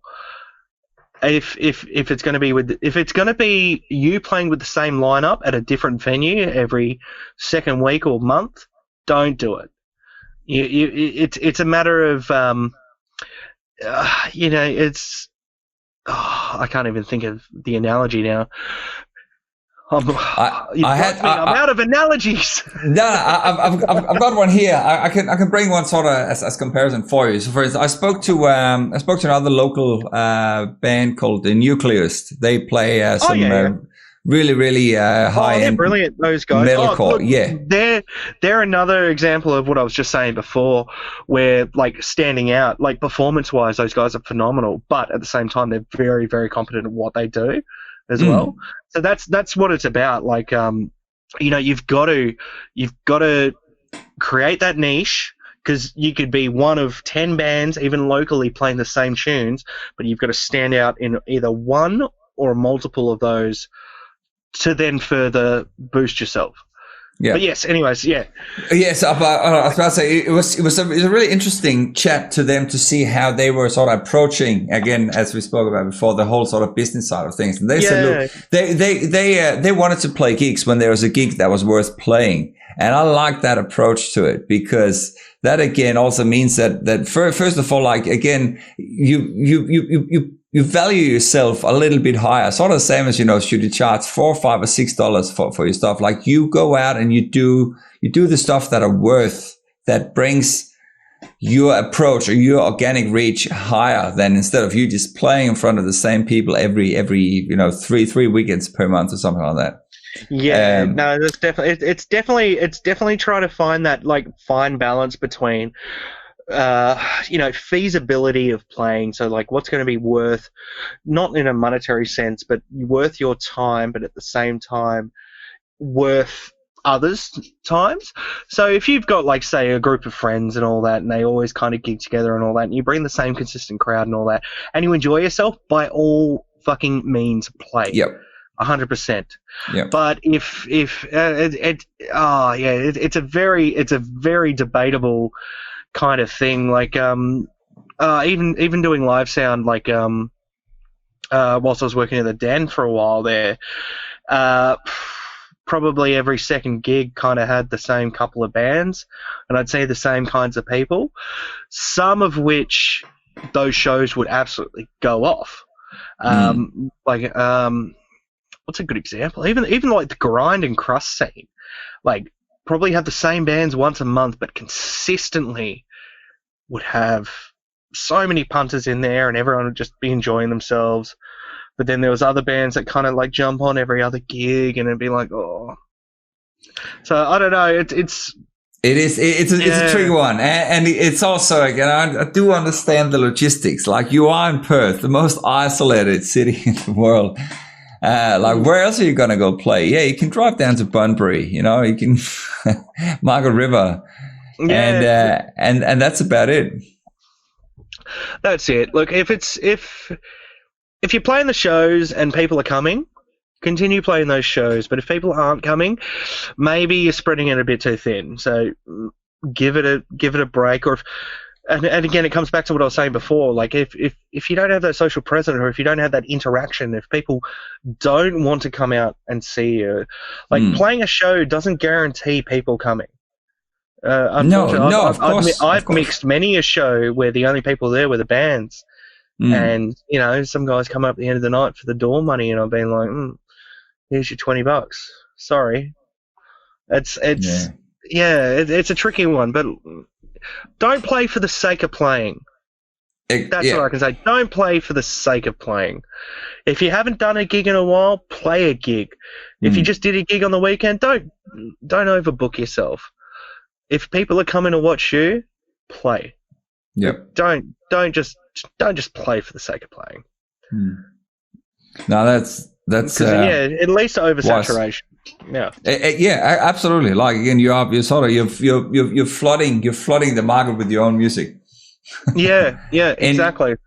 In the bad way, like, again, and especially when you got 5 other bands that are doing the same thing as you. Again, it comes back to standing out. Yep. Yeah. All right. Well, maybe we should try and do. Have you got anything else that you'd like to go through? Because otherwise, we could jump to some actually jump over and get some Q&A happening soon. Have you got anything on your keynotes? Anything you wanna run through? I think I've gone through. We skipped bits and pieces, but I've said the main bits. If there's anything you wanna bring up. This is save your fucking email lists. That's it. Yep. Emails are the most powerful tool. They are free dollars, people. Yep. And they are far more worth than your fake likes and fake views. Mm-hmm. What else? What else have we got here? I suppose, like, one of the last things I've written down here as well is any regrets or things you do different if you could go back. And I kind of know the answer to one of them. But if there was anything sort of, if you go back and say, oh shit, man, yeah, if I'd done that different, that would have been, could have been a different scenario today. Except for the stage dive. Yeah, except for the stage dive. I don't know. I think a lot of everything that I've learnt, especially the way the music industry works and the way that I market myself and do everything now, I've learnt from how not to do it. And I mean, you could always sit there doing the what ifs, like, oh, what if I knew how to do this and I could have marketed that band and all that and done it that way. But yeah, just the stage dive, dude. Don't stage dive. Yeah, other than that, I mean, otherwise it's not character building. And I think the more mistakes you make, especially with music and all that, like I don't think I would have pushed myself to learn so much about any of, like, the business side of things, the marketing side of things, or even studio side of things if I wasn't doing things wrong. And I mean, yeah, no, I think, yeah, just don't stage dive, guys. That's it. As simple as that. Yeah, don't stage dive. And just keep being proactive. Like keep going. Just, yeah, be persistent, but be patient. Yep. If you enjoy doing it, keep doing it. If you keep pushing, it'll happen. 100%. And keep believing in yourself, I think, is another very important one. Yeah, I think one of the biggest things that a lot of people, especially in the music industry, suffer is imposter syndrome. And I mean, everyone gets it. I still get it. I listen to something and it's like, oh, is that not as good as...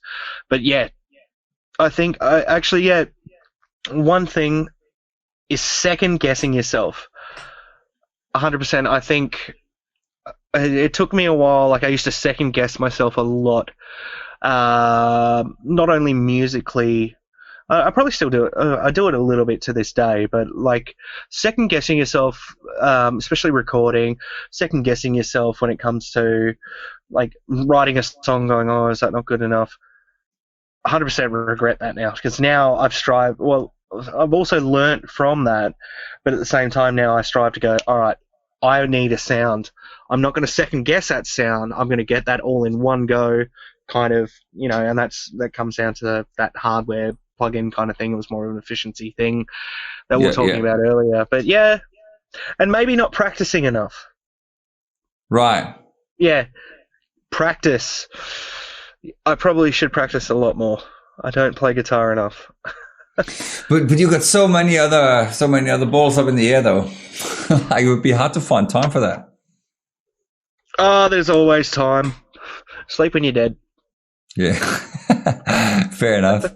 All right. Well, let's if people have any Q's and A's, try and start firing them away now, and then we'll grab the tips and tricks section now and say if you have you know what, fuck it. You've said so many incredible valuable information tonight, so I suppose that section is probably going to be a little bit redundant in this case here, unless you have this extra last little we can keep shooting the shit.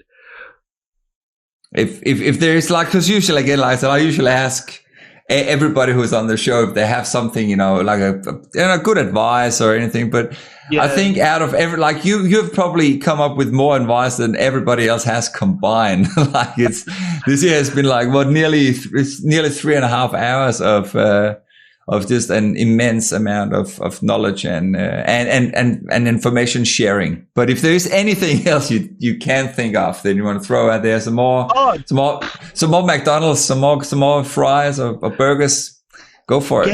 Yeah. Oh, you'd have to ask, dude. I'm an open book.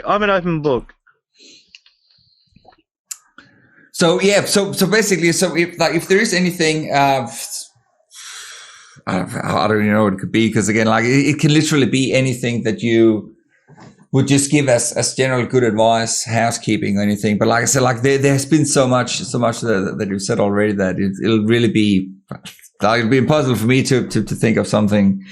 Yeah, I'm stuck. I've closed my keynotes because I've gone through them all. Yeah, well, look, let's wrap up the other last one before we grab a Q&A. That is simply where should people go to sort of stay up to date, and they should stay away from your Oracle sound if they don't want to get bombarded. We figured that out, but no, 100% they should go on that. But yeah, if you could drop your socials, where people should check you out. Oh yeah. And the bands as well. Yeah, I've got it all scrolling here from what you sent through earlier. Oh but just yeah, in case. No, I didn't say it. There's too many to type up. Yeah, I don't know. It's a tricky one. Like keeping up to date with all this stuff, you've got to kind of figure out your own like methods of madness, like your own methodologies, your own little ways to go about everything. But I mean, if anyone ever wants to shoot the shit or ask questions, like 100%, just hit me up. I'm always happy to talk about anything industry related, and I say that to like every band that even like inquires as well. If they're like, oh yeah, we want to do this, so I just say, come to the studio. Like, there's couches, bring some beer, we can talk shop. Even if you don't record with me, I can point you in the right direction, or I'm always happy to help because again, I've figured out that it's all a matter of like it's everyone working together to a common goal. Everyone wants to do the same thing in this industry, whether that is making money, but at the same time, everyone wants to push their own music. They want to do everything that everyone else is doing. So working together, like I'm more than happy. Like if someone comes to me and they've got like a sound that they want to reproduce, and I'm just like, oh, okay, so that's a bit out of my comfort zone. But hey, I know the perfect engineer for you. By all means, go see my mates down at this studio or that studio. So I'm always happy to chat. Look at us, we've been spinning yarns for fucking how long? And yeah. I just love shooting the shit, man. I just love shooting the shit. Just don't let me go on tangents because I don't fucking stop. Yeah. No, it's great, man. Look, I really appreciate all your input, and I'm sure this will be a very, very valuable episode for a lot of musicians and bands out there to go through and take a lot of notes from. Yeah, definitely. And I look, even if someone takes like the tiniest bit of knowledge, like I'm just grateful knowing that something that I've spewed out of my gob, gets into someone's brain, and it's like, oh, okay, I've made an impact. And that's all I could ask for, man. Like, learn from my mistakes being in bands over the years, because you can do them yourself, but then you'll be sitting here in your 30s in a fucking square room. Well, that's a good thing. Exactly. Yeah. So basically, like I suppose, so the main page where people should head over would be Facebook on Oracle Sound AU. Yeah, it's facebook.com/Oracle Sound AU. My website is actually fucking broken at the moment, but oraclesound.com.au. I've got to sort out some server hosting issues. If not, emails. My emails are linked to my phone. They're linked to both my computers. Everything I just constantly get bombarded. But j@oraclesound.com.au. Definitely post a list of those websites like Kunaki, Mobineko, Root Note. 100%, yeah. Shopify. I'll make them. 100%. Yep. Yeah, we'll drop them later.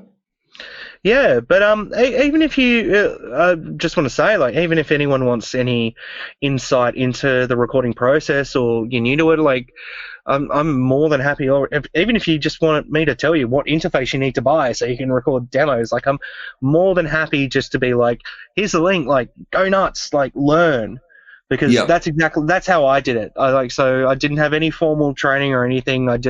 I started when I was younger. I messaged all the guys in the big studios and I said, "Can I sit in the corner?"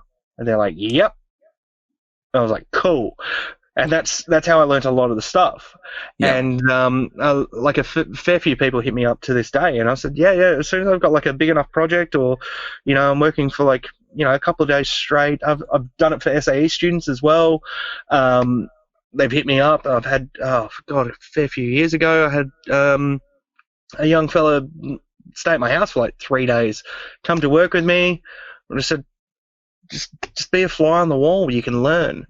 That's awesome, and, man. It wasn't until I got like all the way. It was once I closed down the studio and got a full-time job. That's when I started doing like all my education side of things. So I ended up doing my master's on Berkeley online. So it's like I did it all backwards. And again, no right or wrong way to do it. Like that's it.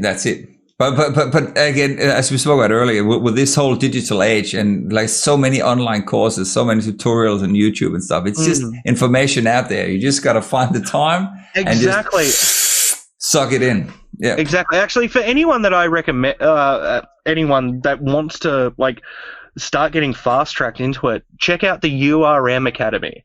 Like it is more biased towards like punk, hardcore, metal, and stuff like that. But don't they also run a podcast? Yes, 100%. Yeah. Get in on that as well. I have my mate Dave Hoobs. I probably should have shouted him out earlier. Actually, he's going to be spewing that it's right at the end. But he helps me out with a fair bit of studio stuff, so I signed him up for that, and got him learning that. Got him an interface. Got him all the bits and shits that he needed, so he can be able to understand and help me in the studio as well.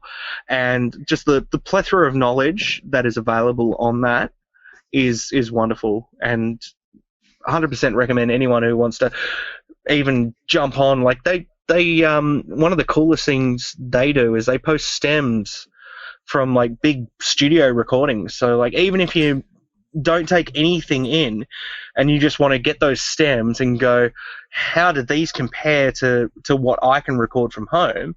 And you go, oh, mine doesn't sound like that. And then all of a sudden it's like, oh, cool, my kick and snare sound like that now. Like, it means you're doing it right. Like, are these the same guys that are doing Nail the Mix? Yeah, Nail the Mix. Yeah. So yeah. 100%, dude. I recommend it to anyone, especially if you just need stuff to practice on, or you just watch. You'll learn. Yeah, and that's the thing. That's a pretty high-end stuff to practice on. No, and exactly right. And what better stuff to learn on than for sure, industry standard stuff. But like that's like it is subscription based. But that's exactly like being a fly on the wall in the studio, because they're showing you every step of the way. Yeah. It's a no-brainer. Just do it. They got like mix competitions and everything as well. Oh yeah, they do that too. So, well, yeah, if you're up for it, do it. 100%. Yeah, and it's like what is it, like $19-20 or something a month? It's nothing. Yeah, it's nothing sort of for the amount of knowledge and level and level of quality that you can play around with there. It costs you half of what half a day's worth of cigarettes cost. So yeah, yeah, it's nuts, man. Yeah, for the wealth of knowledge, and even there's a fair few others. Actually, I was getting asked by Adam. He was asking me all about like what plugins and stuff he should get, and I put him onto the Slate bundle. Because there's everything in it, like everything you'll ever need, like hardware, emulated, like compressors, EQs, all that kind of thing. But they also have like a little academy thing. I'm pretty sure. That's right. Yeah, that's right. Chris Lord Algie does one of them, I think, on that. But dude, you get amp sims, you get everything, you get reverbs. Fuck it, and that's like $15 a month, if that. Is that all? If you pay yearly or something, it's right. It's a stupid amount compared to going and paying $16,000 for a couple of trimesters to learn at SAE, where you get pigeonholed into fucking set methodologies. Not saying that it's a bad thing. If you can learn your fundamentals, develop from there, and create your own fucking mad science bullshit. 100%. Because, no matter what, if it sounds good, It is. It is good. Oh, I love that one. Exactly. No, that's it. There's no right or wrong way to do it. Like, down to a fundamental level, yes, there are right or wrong ways to do it. But if you are able to pull a sound that's perfect for what you need, then you've fucking done it right. Like, there's no other, like, no one's going to come in and give you a fucking, there you go, gold star, A+, you put the microphone in the right direction. Like, you know, if it sounds good coming back to you, that's the gratification you need, to know that you're capturing good sound. Yeah. I suppose another one, just sort of here again, just for people that might want to get some more knowledge on mixing as well. Like Waves have a shitload of tutorials as well on their on their YouTube account. That's again like high profile people as well that are very knowledgeable as well. I'm pretty sure they do subscription bundles now and all that. I remember buying. Yeah, I think so. Yeah, they also do a lot of. I think that's something new that they introduced. That they're doing live webinars where you can actually attend and watch people mix something live. That doesn't cost anything either. I think they had one recently where you could actually submit your own mix, and then they would pick someone to fix the mix live. Yeah, which I thought that was pretty clever. Again, another really good way of engaging with your audience. Yeah. Well, and you might have a little ad at the same time while you're here. Buy this bundle. yeah, that's it. No, because to do that back in the day, you used to have to buy SOS magazine, and you'd read through, and someone would have like a mix problem, and you'd read how they fixed it. Yeah. And then Audio Technology magazine would buy all the 6-month-old articles, and then you'd realize you bought twice of everything. Yeah, and everything is, and again, as I spoke about earlier, like everything moves so fast, so that will just it'll be obsolete almost by the time it's printed. Yeah, no, so that's why I kind of like, that's why I really like the URM Academy and all that, because it's guys doing modern music in modern ways. Yeah. And yeah, the stuff that they can show, like especially people who do it from home, because a lot of it is just DIs and plugins these days, and they do a lot of those like modern bands as well that do just have that. So 100%, there are so many avenues and assets available online for anyone interested in pursuing a career in audio, if not just being able to do it from home. And like we were saying right at the start, like, you know, just being able to do it yourself. Yeah. You're just drafting in pencil, and then you know what you're coming in, you know what you're prepared for when you come into a studio environment. It's, you know, you've saved yourself two days worth of work because you've done the work at home. It's 100%, and that again allows you to maybe have a bigger budget or to outsource mixing to a top shelf producer. Exactly. A master. One thing I do want to add though is your budget doesn't end at recording, and this is one thing that I've seen so many bands disregard, is that your budget does not end at recording. Consider your budget of recording at least a third or at least half of what you're going to spend on PR, what you're going to spend on marketing, what you're going to spend on distribution, whether or not you're doing physical copies and all that. I did give you all the cheats anyway, so you could probably, kind of shift those budgets a bit smaller. Yeah. But it doesn't end at recording. The amount of it's especially bands that come in and do like a big record. They're like, they've spent all the money on that. They're like, we just paid all this money. We've done this record. They release it, and that's it. That's the last you hear of it. It's such a shame. It is just the lack of that framework and that foundation. It's almost like I try and use the analogy of building a house.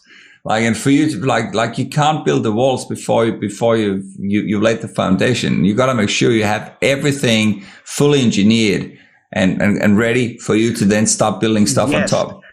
But if you ended up throwing those walls up and then throwing a roof on it yeah, you got a house at the end of the day.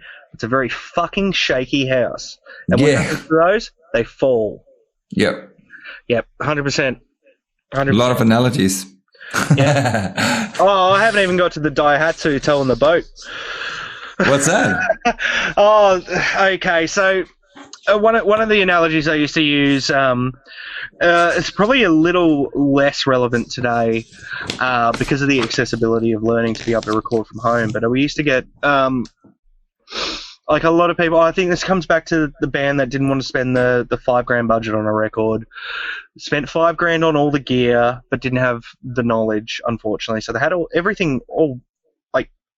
all the gear was correct, but didn't know which way to point a microphone, kind of deal. So when it came to explaining and re-recording a lot of it for them to help them with getting that record perfect, I just said to him, I was like, look, so what's happened is you've got a boat, your boat being your record, and what you've done is you've just gone bought a Daihatsu and you're towing that boat. Whereas I've got my Land Cruiser over here and I can tow your boat. End of the day, Daihatsu's going to get there. It's going to take a fucking long time to get there in the time that the Land Cruiser gets there. Yeah. I had to say that one. Yeah. But yeah, no, not to like put anyone off recording from home, because a lot has changed. This was like 10 years ago. 8 years ago. But yeah, it's a lot different now. But again, in saying that, like, to achieve what you could in a studio environment in, say, 5 days time, doing it yourself could take months, kind of. Yeah. Without that knowledge, kind of thing. So yeah, Daihatsu Land Cruiser. And then we've got the whole procrastination syndrome and doubting yourself, who we was talking about earlier. Just again, yeah. Yes. So again, it's one of those things. Like I used to second guess myself up until I figured out it's like, don't second guess yourself. Yep. Get the hardware, become efficient, because by getting all the hardware versions of it, you're committing straight away. You're not scared. You're not recording 10 takes of the same drum just to go, oh, yeah, in this final mix, actually, I'll change it to that drum take. It's like, no, you fucking get it right the first time. Yeah. And, yeah. Yeah, absolutely, man. All right, let's try and jump over and have a look at some Q&A. Actually, before we jump on to the ones we got, if we've got anyone on the screen here, I've got some that was sent in earlier, so we can try and run through some of those. Let us have a look here. Well, actually, now reading through them, we've probably been through most of these already. But, that's all right. Could I be a pain in the ass? Yeah, sure. Can we do a 3-minute break and then do this? We can probably. How long are we? We're quite 3.5 hours. Yeah, I was about to say, look, we can probably wrap this up in about 10 minutes. All right, yeah, let's do it. If you want to do that. So I've got any advice for new bands looking to record? Yeah, I think we've covered that quite substantially. Yeah, no, and 100%. New bands looking to record, if you want to give it a crack yourself, 100% do it.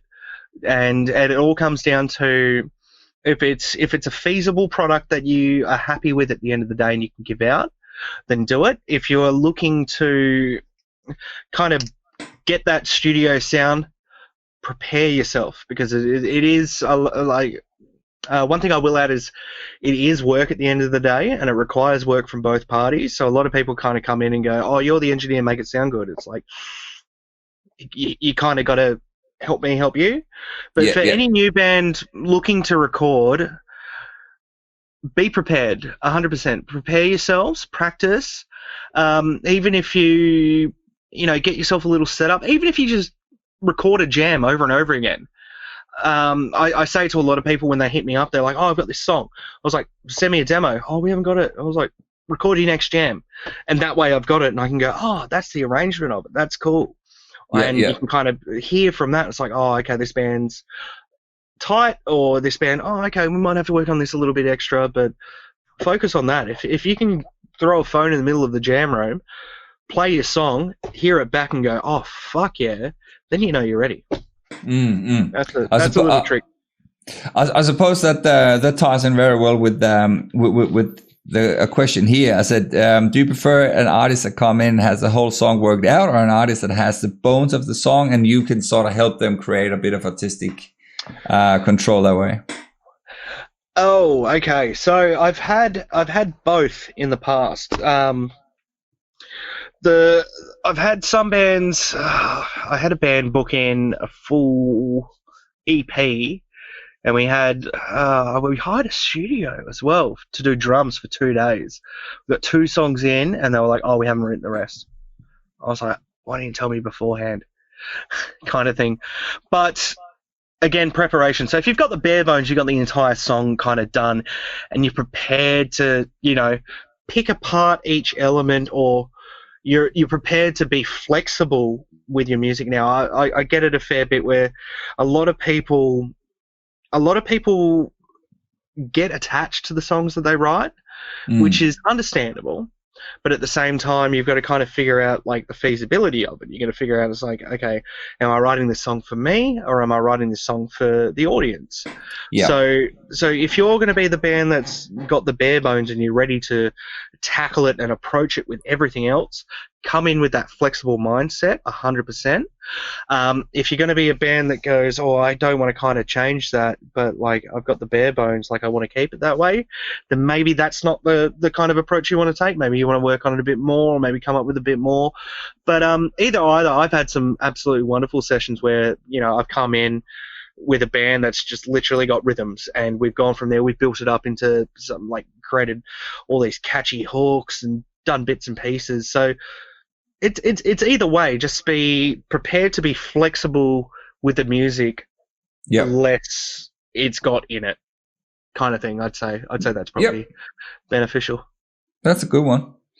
Very good question. I like that one. What about this one here? So, is there any must-haves for the business side if you were to attract attention of any international festivals or promoters? As a band, okay. On the business side. Oh, but on the business side of on a band? Yeah. So again, is there any is there? So it's very specific. Is there any must-haves on the business side attracting attention of international or festival promoters? Ooh, okay. I haven't played any festivals, so I can't really answer this one very well. But I suppose you could just say promoters, or maybe networkers, if you were to sort of broaden it a bit. Yeah, definitely. So coming back to the branding, I suppose. Yeah. Look, it comes down to branding, but it also comes down to consistency. So if you've consistently got, say, like a bread trail of stuff that people can follow up with, and one thing we didn't actually go on was like our press packs and all that. I like EPKs, so I like to actually just use websites as EPKs. So if you're able to create that website that people can go on, and the front page has got the bio and all that, and then say if they wanted photos, it's all in sections. You could just send them a website as an EPK. But so attracting promoters, what they will want to see is they want to see it's like a resume essentially, and they want to see what you've done, how you've done it, what you can do for them, and how it's going to continue in the future. So it's just the same as anyone looking for, say, an employee. So if you're able to consistently say, like, we've done this, we've released this, we did this, you just want to be you want to be that employable band in a sense, kind of thing. So you don't want to be like, oh, hey, yeah, I worked at City Beach for a year casually. Can I have a job at your studio? But that's my story, so I started my own studio. I couldn't be fucked. But you know what I mean? It's kind of like that kind of thing. So if I was to say to someone, like, this is what I've done, this is how I'm doing it, this is why we're doing it, it's your resume, it's your representation of a band. And I think if you consistently put out work, if you're consistently networking, if you're making waves or making movements, then once you approach these people and they see that, they may have already seen it in the past before, like may have seen your posts or anything like that. So you've just got to be, again, persistent, consistent. Yeah. I'd say yeah. definitely that. And again, yeah, you're right. Like they'll be like you can go back and back it up with this huge library of content that you put out previously. Whether that is just a lot of vlogs or of stuff, but at least yeah, you're right. At least you have something to sort of back it up. 100%. All right, maybe let's just grab one last one here, and then we can wrap it up. I'm just trying to scroll through the feed and see if we have any interesting stuff here. There's so many crazy comments. Oh, it's mostly my wife, isn't it? Yeah. Oh, she's asking if are you doing Afterpay? She loves Afterpay. Oh, that sounds expensive. No, actually, I did do that for a mixed project. Oh, all right. Cool. Yeah. No, I'm an Afterpay merchant, so that did come in handy, actually. I suppose we can wrap up on this one here, which would sort of be the opposite of something we spoke about earlier in regard to some of the cool stories about bands coming in. Have you had any nightmare stories about a band or an artist coming to the studios? Obviously, don't need to name anyone, but is there anything that's that was a bad experience? Or look, you get them, and I'm very realistic with bands when it comes to it. When I was a lot younger, a lot of people didn't take me seriously, like being early 20s or even a teenager when I was recording, so anything I'd say they wouldn't listen to.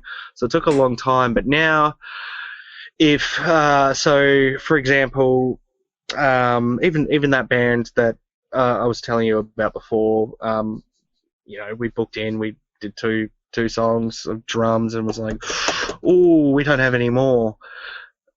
I turned around, I said to him, no problem, cancel the rest of the week, we'll leave it as a tentative booking, you go home, you have a month, learn or write, kind of thing. And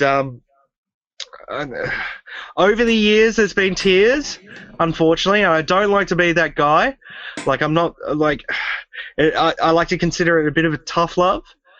But I turn around and I've said to a lot of people, I was like, look, you're not accomplishing it today. Take a break. We'll try again.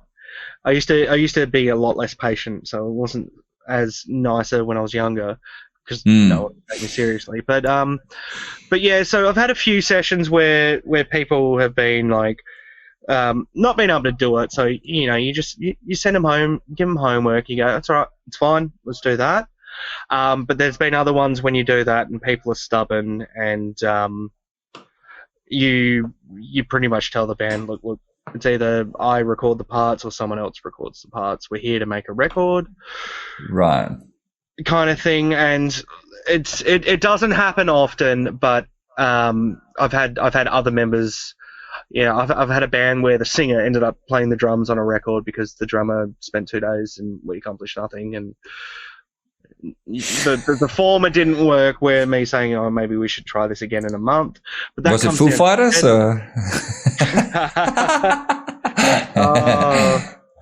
Growley should drum for him, to be honest.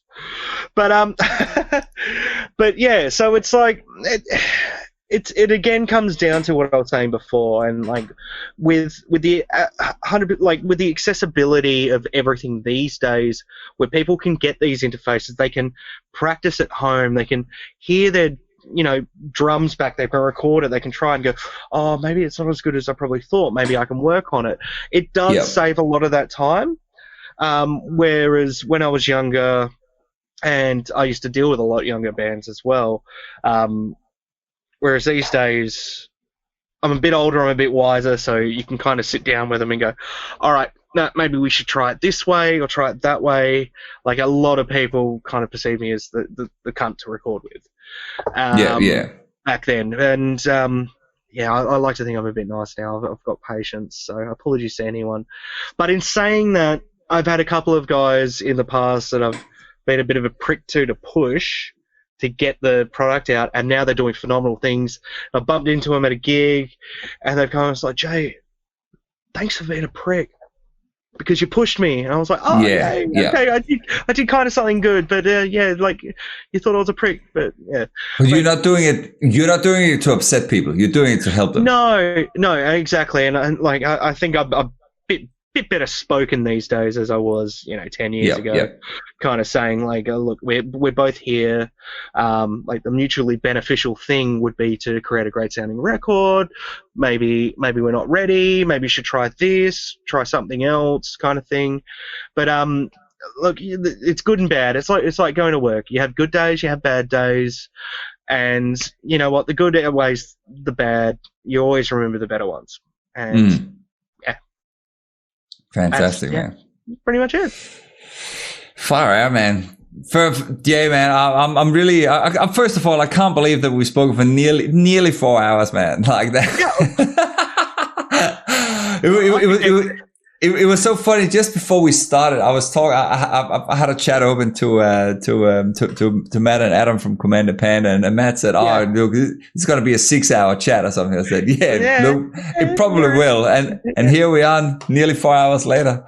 Yeah, let's do it again. Definitely do it again. Yeah, absolutely, man. I mean, it'll be the thing is, man, like we've been through so much, man. Like tonight, and it's barely scratched the surface, dude. Barely. I think first of all, man, I think I've got to come and see you, man, at the studio. I'd love to actually come and hang out and see your little location there.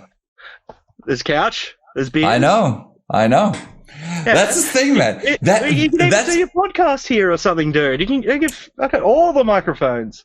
Why don't we do that next time? We do it live. All right. Yeah.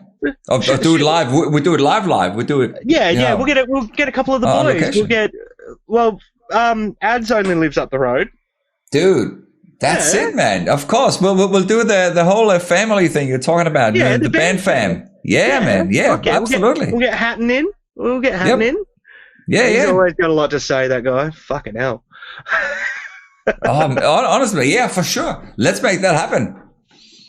That sounds like an awesome plan. Do it in or only fucking 10 minutes up the road as well. We're gonna fill the room. We'll do a big brainstorm session or something. That would be fucking epic. That'd be awesome. Yeah, book it in. Put the feelers out. Find some other people that just want to come spin yarns. I mean, yeah. The room's bigger than most venues. We'll be right. And I was about to say, and I'm sure the audio quality would be amazing. It'll just be like a pub overdub. It'll just be clinking like the whole time. Yeah, I will get the spot boys in and throw some bottles around. Oh, for fuck's sake! I'm gonna get a few buckets and a box for that. But yeah, and the insurance, man. You've got to get the insurance up and running. Rob Viney. There's a person that needs to come over for that. Rob will bring his megaphone. How we doing, Robbie? I had them on the show. I don't know if you saw the one a couple of weeks ago, just before the video launch. That was such a fun chat, man. They put on a sensational show, man, at that video launch. They're brilliant, dude. So good live. Actually, I got a funny story. Because I used to sublet Soundworks in Joondalup many years ago. This is when I was a little fucking snot-nosed kid doing recording. And Robbie and his band used to jam there, and I was mixing in the den. And we like walked up to each other, and I was like, he's like, oh. And then, we figured out. But there he is. There he is, yeah. Rob Viney, man. Yeah, he was. He was running around on the bar and everything, and shouting in Janice. We had a little chat about how Janice came around. That was a good episode. But yeah, man. Look, absolutely. Let's have a chat about that later, and see if we can suss out a little live session. It'll be the Helhammer All Stars, mate. We'll get them all in. Rob's keen. We'll get the Panda Boys. Fucking Amber Dan. He's Amber Dan. He's not allowed to smoke bongs in here. Fucking, of course. Can't believe he smoked bongs on fucking. But he's only half hour up the road. Yeah, megaphone galore. Robbie, you can set the siren to fucking stun, and no one will hear you. Yeah, awesome, man. Jay, man, it's been it's been so good to chatting to you, and really appreciate all your amazing advice. And I'm sure a lot of people that will be listening back to this are going to learn a lot of really valuable information. Yeah, actually, even just saying that, I've a couple of people have come to mind that I could probably get in who do a fair bit of very similar things. Oh fuck! I'm just trying to think. I might put the feelers out because obviously stay in touch anyway. So yeah, definitely. Because well, Cabba from Claim the Throne, he's 5 minutes up the road, and he has he used to have his Band Tools podcast, but he is a valuable resource, and I'm sure he would love to come over and talk shop as well. Yeah, we'll just do a band fam. It'll literally just be fucking with people hanging from the fucking ceiling, dude. And one esky. It'd be like trying to fight over the rider at the fucking den. That's awesome, man. Far out, man. Look, before we wrap it up, we've got to wrap it up with your Concede video here. Yes. I've loaded that in as the outro. So if you want to just give that a little shout out, and then I'll let you go, so you can. No worries. Well, it's funny actually. So the video you're playing is actually not the album version. It's the version with my vocals, but the album version actually has our new vocalist Pete. But anyways, it is the first single off our album Indoctrinate, titled Indoctrinate, which is getting released on vinyl and CD via Petricor Records and Hammerheart Records over in Europe, and I believe Napalm Records should be doing the distro as well. It is available on Bandcamp, concedehc.bandcamp.com, and I have to thank Colin from Earthrock for his beautiful pedal. Nice. Little HM2 clone, because it is on the entire record. And fantastic. If you're a fan of bees and chainsaws and very angry people, you'll enjoy. And Steve, thanks again, mate. Very much appreciated, dude.